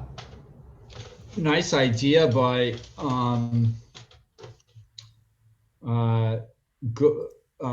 Michael Walder of Rook D1, D7, and Bishop G6. So Dr. Banner. Oh, I don't know if you can see the board. Let me. Cal, I'm doing this for you here. Let me fix the board so we can take a look at that game. He's playing Kalen Melville. Oh, Kalen. And Dr. Banner is white in this game. So just taking a quick look. Callaghan, McCarty, Sneed is white against. Oh, look at that. Oh, look at those bishops. Ouch. Ouch. Nice move. D6. Oh, Okay. yeah. Game Of over, threats. folks. Wow. Very nice. Very nice. Cal McCarty Sneed against Kalen Mellon. And Kalen's a tough player. So I know that wasn't easy. So now I got to fix the board here. Congratulations, Callahan. Congrats. And thanks for playing the TNM.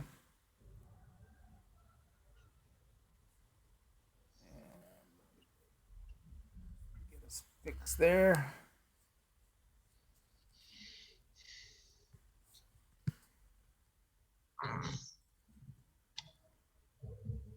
All right.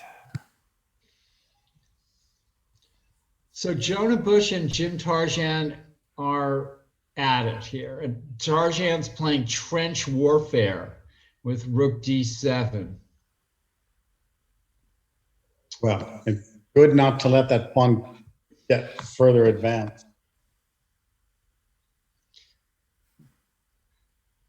A tense game here, sports fans. And Cal McCarty Sneed doing well in school. Good for you. Keep that the priority. Apply what you've learned in chess to your studies. And back to the game, the big board 2 game.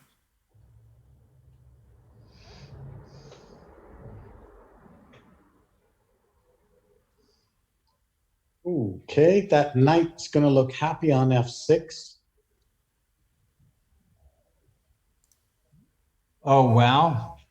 This seems to have gone well for white.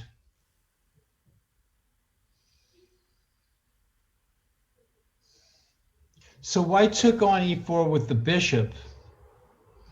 There was an exchange on E5 and an exchange on A1. Huh. You want me to go back to that?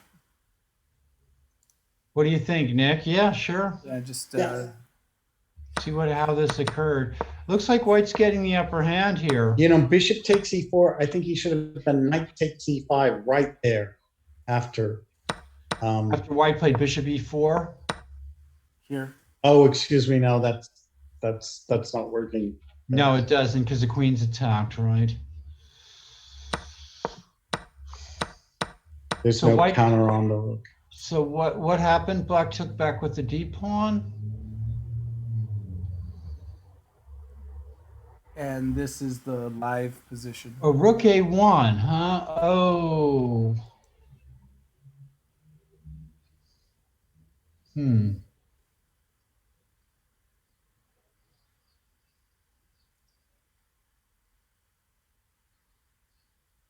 That bishop on C8 is just out of the game. Yeah. 7 minutes.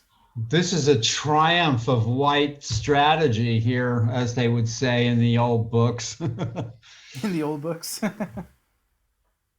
Black is in some trouble here, I think.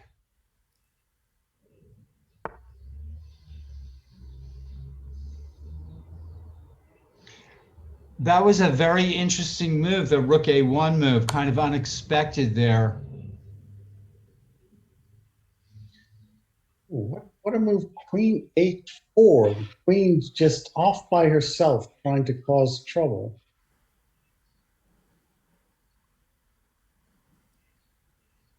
This is a sort of in for a penny, in for a pound thing. And Elliot's in the chat saying, okay, where's the mate? Show me the mate. Yeah, white, yeah. How does white get in here? Maybe it's time for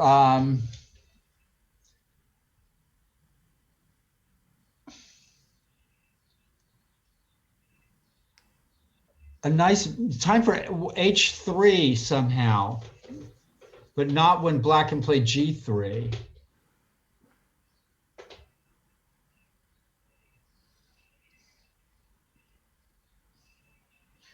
But maybe just slow down bishop to d4, queen to b2. Mike's saying b5 and then c6. Elliot's saying if white castles, black's got king takes f6.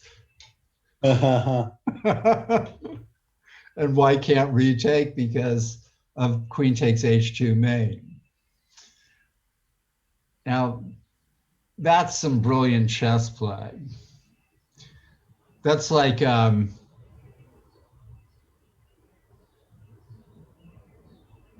avant-garde jazz chess move.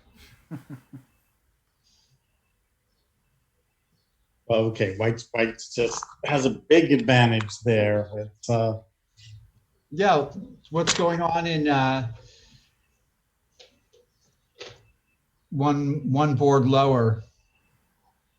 That would Third be board, yeah, board 3 is 3. Tarjan, right? yeah, that's Tarjan and Jonah Bush. Let's take a look. That was the trench warfare position.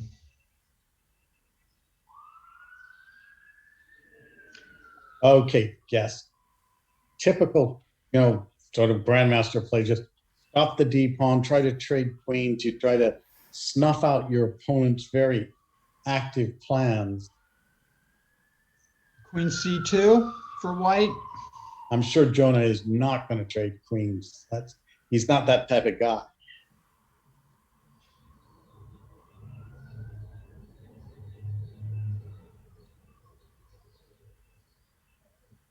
Queen c2 and advance the c and b pawns would make sense.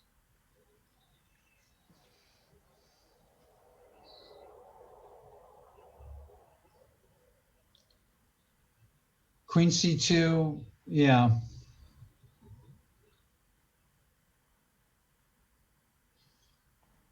While we wait on a move there, this is Tough little position. Alan Finkelstein is playing white against Austin Mai. And Austin had that terrible tragedy last round, losing the rook.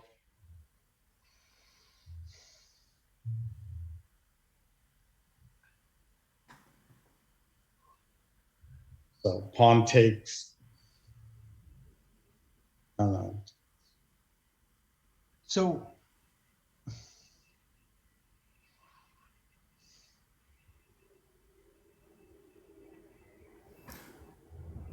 black is probably in some kind of trouble here unless you can find an attack.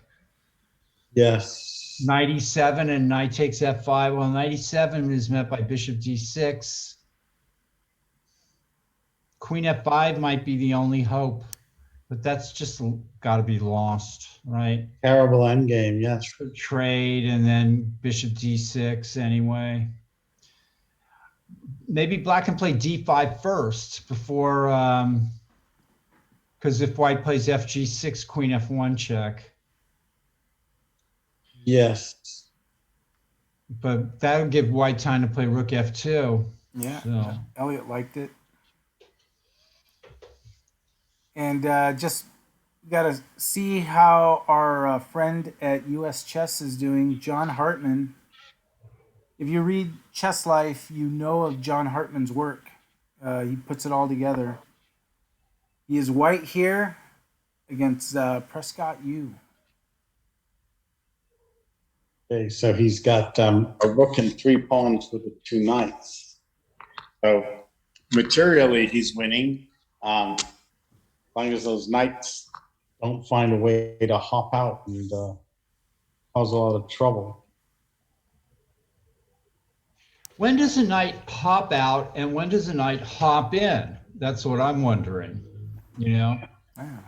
Glass half full, half empty. Well,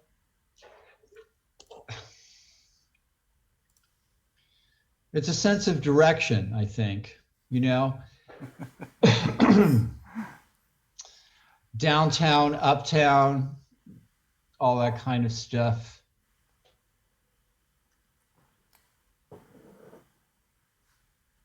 Farther, And farther. White castled.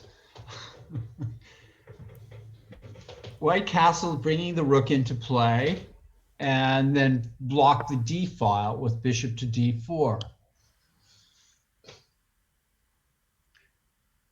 Okay, She's so trying to take the slow boat with like queen b2 and rook a1 and rook a8 or something like that, or b5.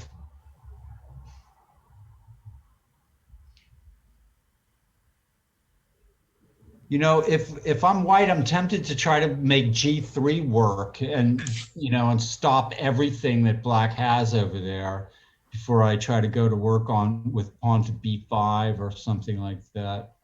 You think G3 just locks it all up? Well, there's the danger that black could try h5, h4, something like that. But so you could go g3 and if h5, h4, probably not good. Oh. So Not good. let's check out the ending of the game between Jonah Bush and Jim Tarjan. Wow.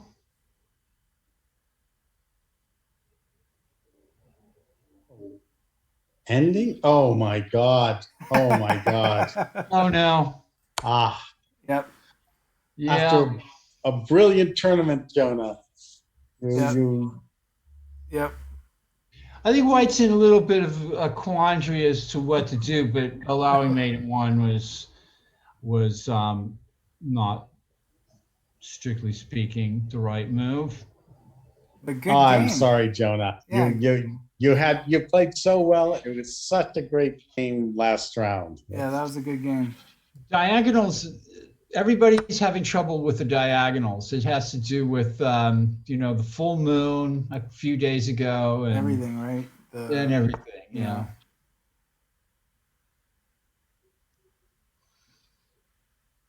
Oh, Max is opening it up here. That's Look at that. wow. So Wow. pawn takes c6, queen a7 just snatches the bishop on c7. And this was an idea. I think it was Mike Walder who was suggesting this a lot earlier too. Mike, we apologies. Very well seen. Something like this. This is just this is powerful. And under 5 minutes is Brian. And the queen is now looking very much out of play.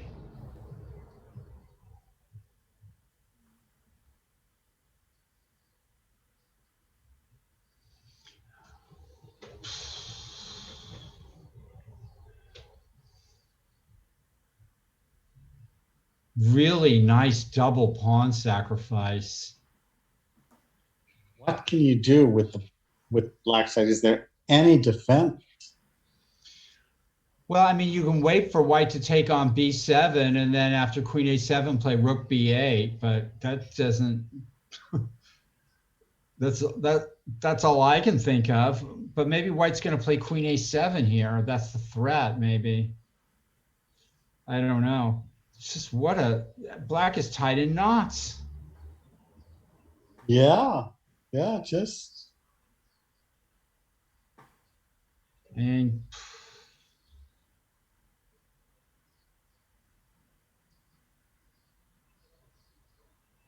yeah, nice Michael, game. well seen, Michael. Terrific. It's a game befitting of a board 2 final round.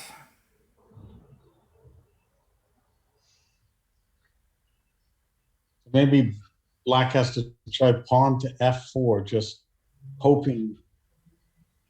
Hoping against hope. Yeah.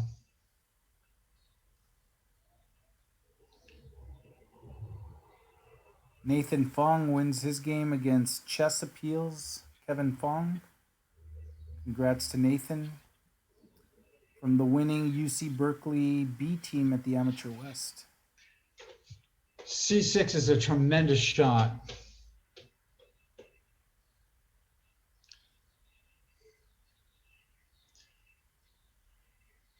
Let's see what Brian can come up with. Down to, Yeah, he's a resourceful player. We've seen that. If he can find a move that holds on for a little while, maybe he could possibly turn it around. but just very well played by Max. Declining the draw. Bishop B8, maybe? Bishop B8. Can you go queen to A8? Yeah.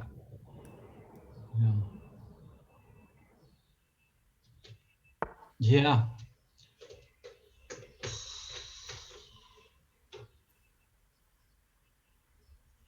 Okay. King G6. King G6. So pawn take B7, bishop takes B7, queen A7, rook B8. So in effect, Black's doing what I said, and that is to wait for White to take the pawn. But White can just play queen A7 right away. Rook to C1, add that to the fire. But yeah. Queen A7 just seems to just sort of end it, right? I mean, what does Black have?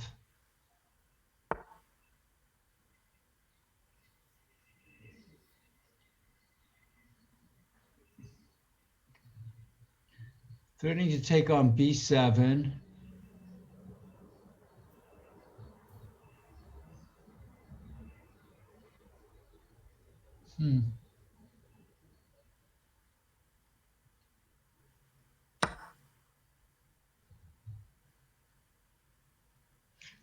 That looks very convincing to me. I mean, even rook d4, wait, maybe rook d4 and pawn to e3. Yeah, here we go. If queen takes, Black can take on c6 and survive for another move. If pawn takes, Black play e3. Is that really, I guess that's what you have to do.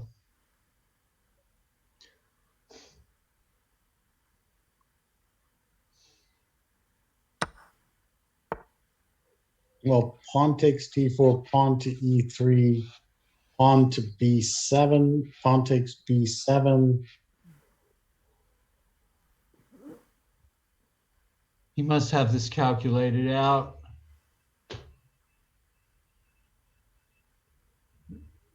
The threat is maybe E2 and queen D2, right? E2, okay. If takes on E3, queen E3, king H1, Black's got weird moves like bishop takes E5 there. Wow, suddenly fighting for his life, Black sacrifices the exchange and tries to, probably saw this when he played king G6. Yes, so there's no check, so he's trying something here. Yeah, pawn takes B7, pawn to E2, very complicated. Jeez, suddenly. We'll just stay on this game. Very exciting. Well done, Brian. You look so completely hopeless, but you find an idea to keep it going. I mean, White would actually lose, right? If Black is allowed to play E2 here. Well, if pawn takes B7, pawn to E2, pawn takes bishop on C8, it's a draw. I see. Oh, what a great draw that would be. And that's a simple question, right? Can White just play queen A2 here? And Black takes on C6. And you got to imagine that White's doing well there, but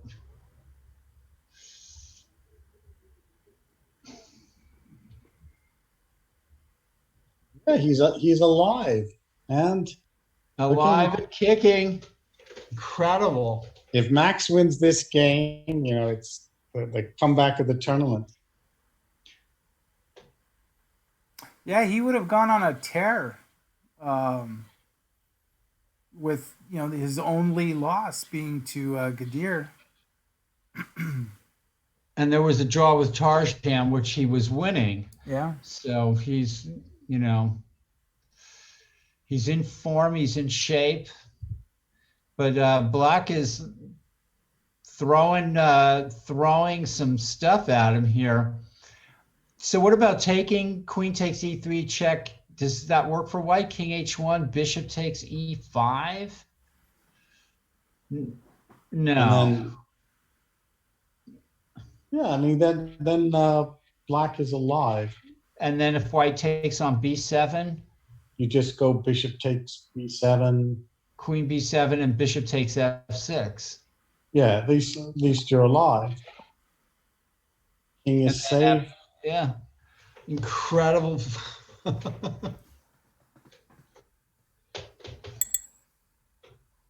This is really quite something of a position here. There's so many tries.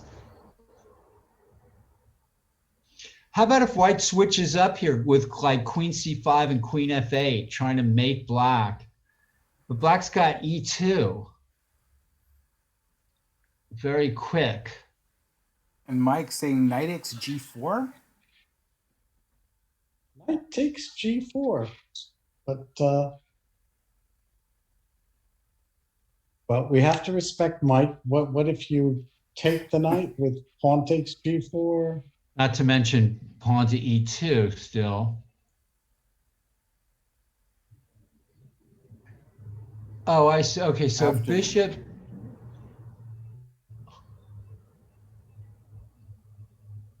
Takes queen e3 check, king h1, bishop e5, knight g4. Yeah, so you're sacrificing the piece before you take on b7. Interesting.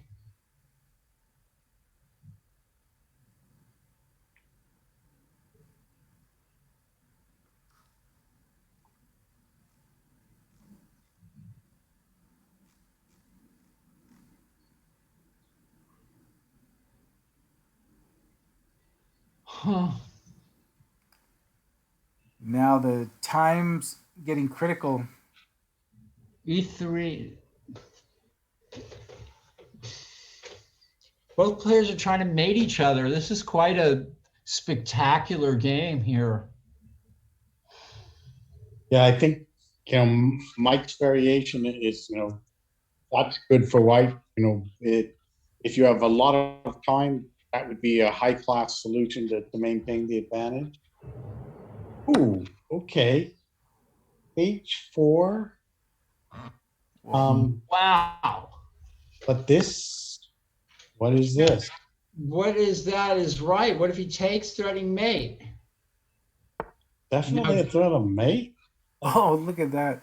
I think he overlooked that there's a mate threat there. What do you do pawn to e2 anyway.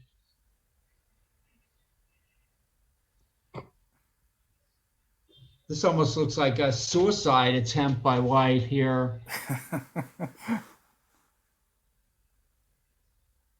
Yeah, like you said, e2 is black's main threat, right? E2, and where does the rook go to? This is very odd play by white.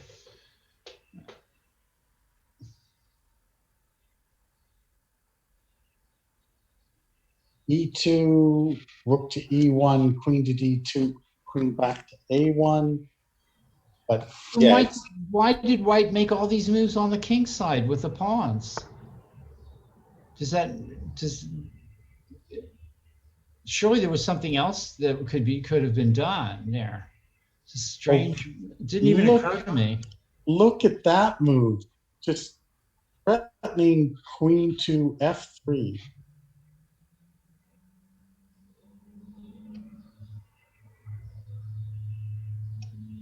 how do you get out of it? Just the calm queen f3. What how do you defend? Knight h5. No, you get Queen- mated. You get mated on Queen g2. d2 is happening. Oh, amazing. My God. Wow. Was there like a gap there? White just fell apart with like 3 bad moves in a row or something. Very odd. Very odd. Oh, Max, sad. You had a brilliant tournament. It's Brian had a good tournament too. I mean, beyond a doubt. Clearly, clearly. Yeah, and I mean, Brian actually. Tying for first.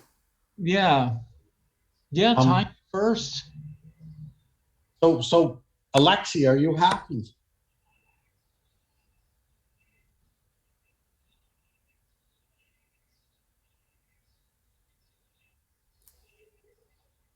What a bizarre turnaround in this game. It's almost impossible to understand how this happened. White doesn't even have a check.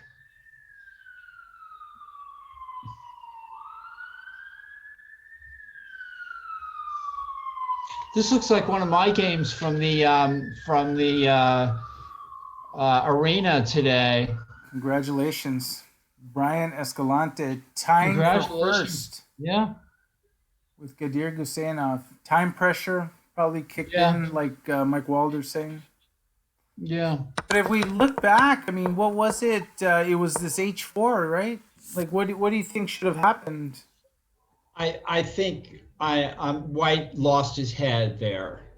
Whitehead says White lost his head.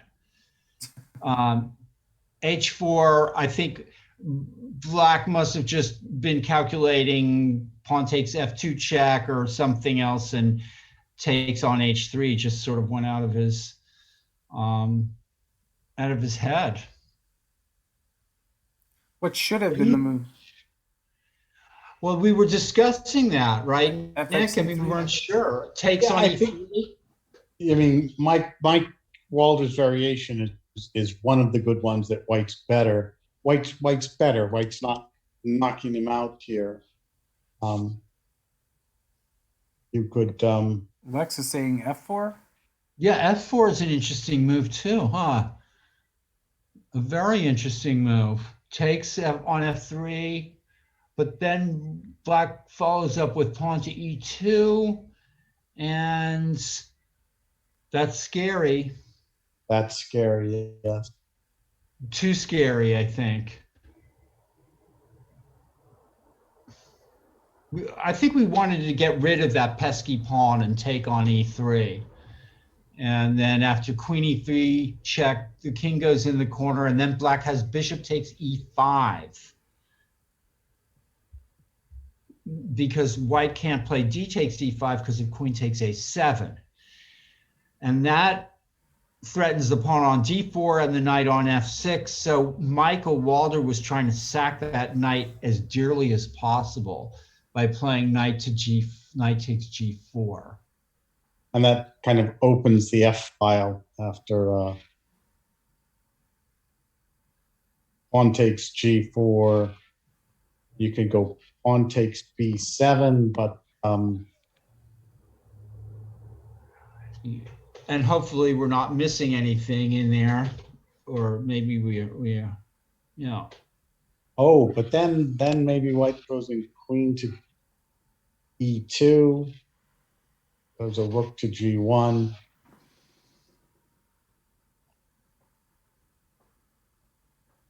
It's still, yeah, that's better for White, but still up in the air. I mean, you expect there has to be a knockout in this position. And if king f2 at the end of that variation, e2, king f2, Black can play queen d2, threatening e1 check. And I think if White plays rook g3 check, king f7, and there's no more checks, So Wow. And just to check in on this game, there are under 10 seconds.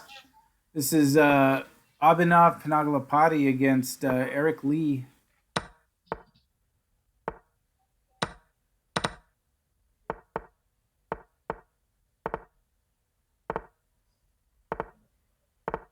Okay, and draw. even in this blitz chess. All right, he stops, he thinks, and for your endgame class, king goes back, straight back, yes. This is No Endgame trick. Lab 101. Yeah, it is. Let's see who else is. Oh, Oh my no. God! What happened? He's Whoa! That's too bad. That's pressure. That, Wow.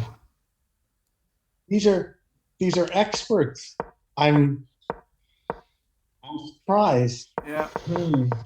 I tell you it, Nick, this Tuesday night, this Tuesday night was not a good night for some people Yeah.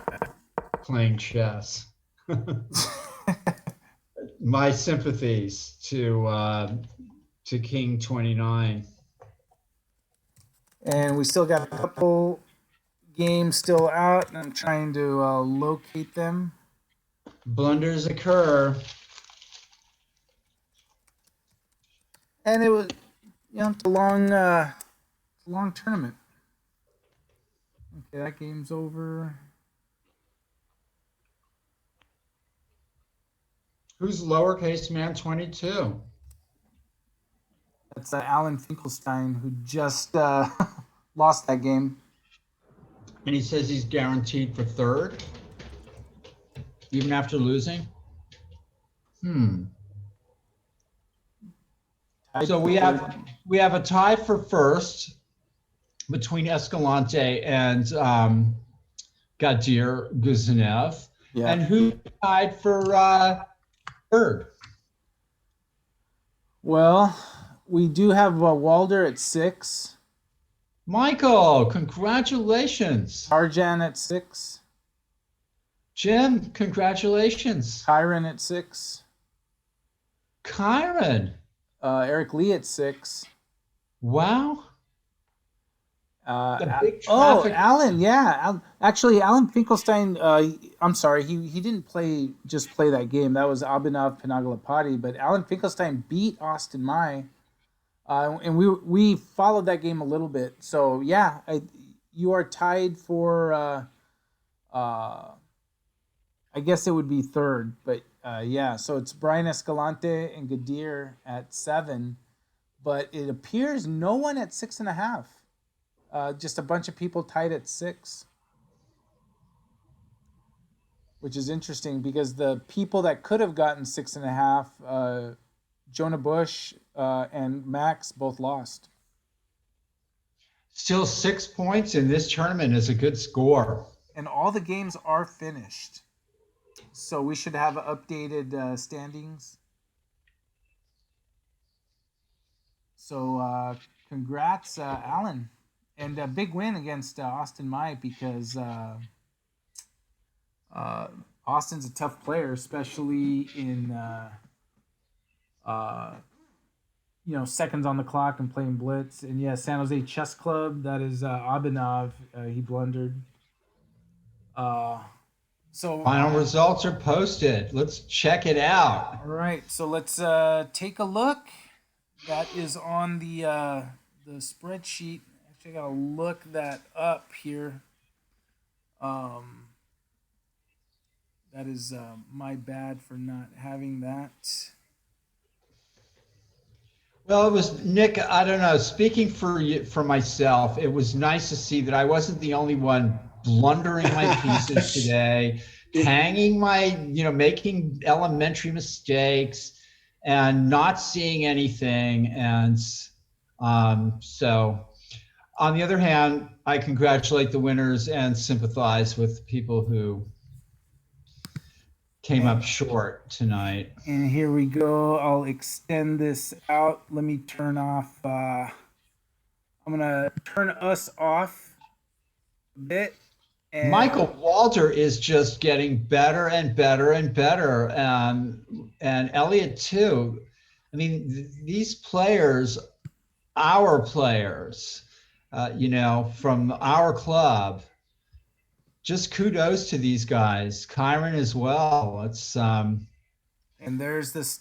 Oh, this is not final standings yet.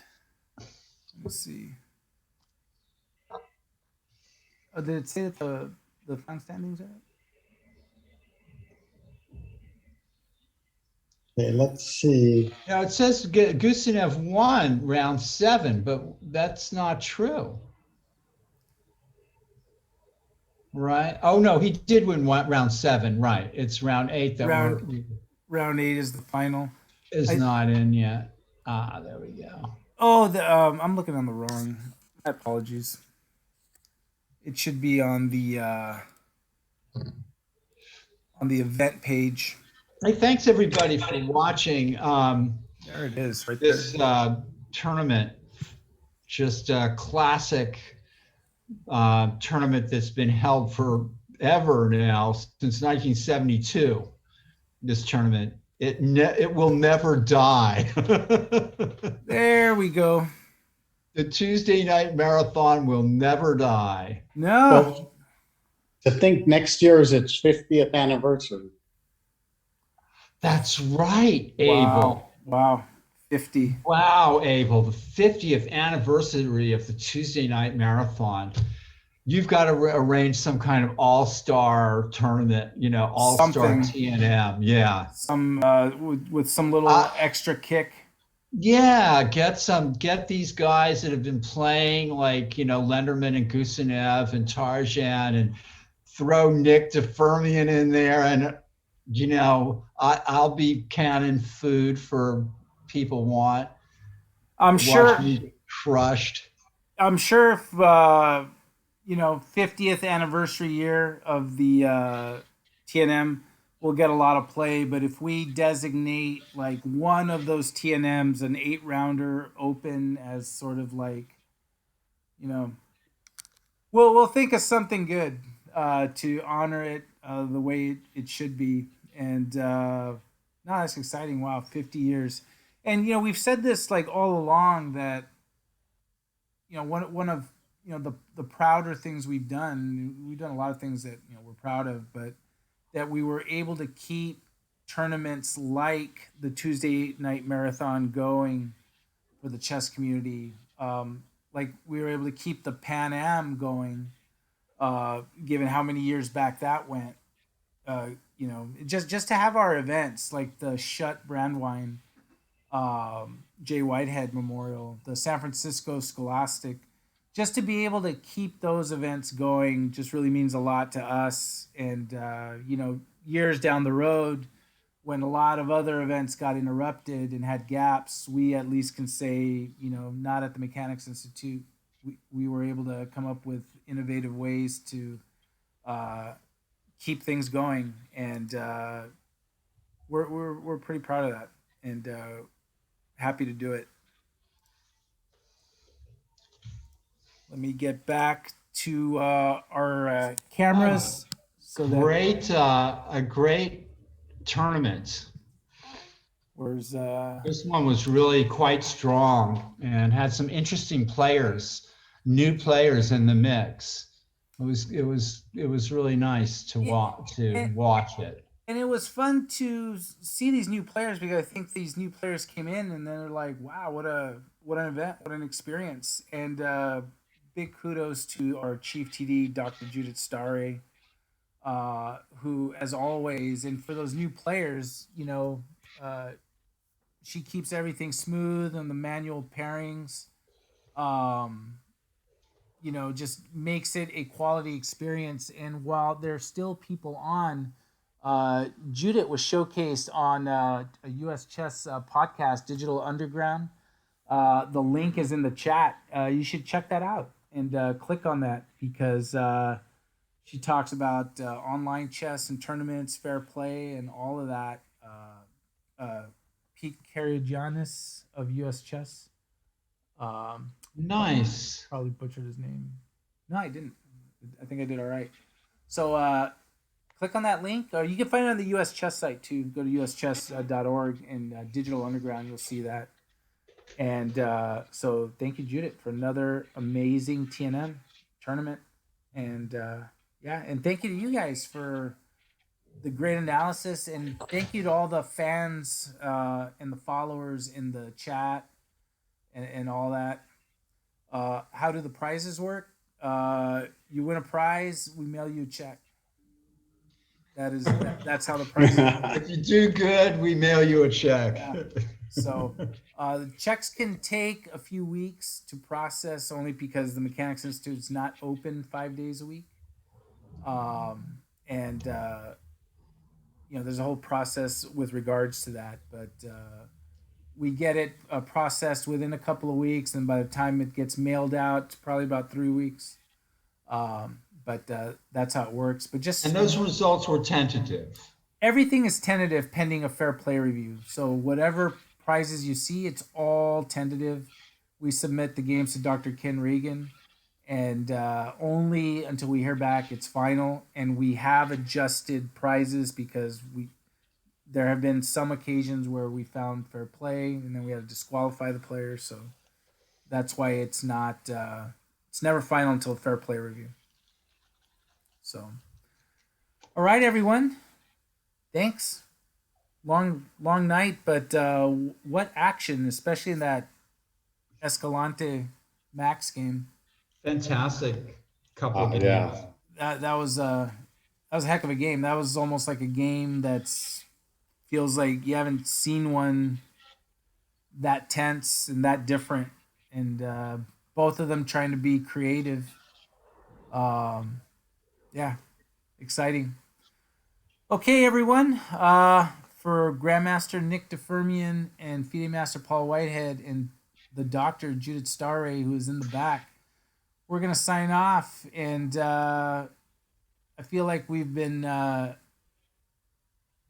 rating Chess Dojo a while, but they're good guys, and David Pruis is right there. So we'll send you into the good hands of David Pruis. And thank you, everyone, for following us at the Mechanics Institute. Go to our website, milibrary.org/chess, and just find out about our upcoming events. Especially this Thursday night is the start of our Thursday night marathon round 1. Still time to register, so go check that out.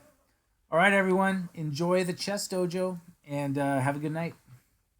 Good night.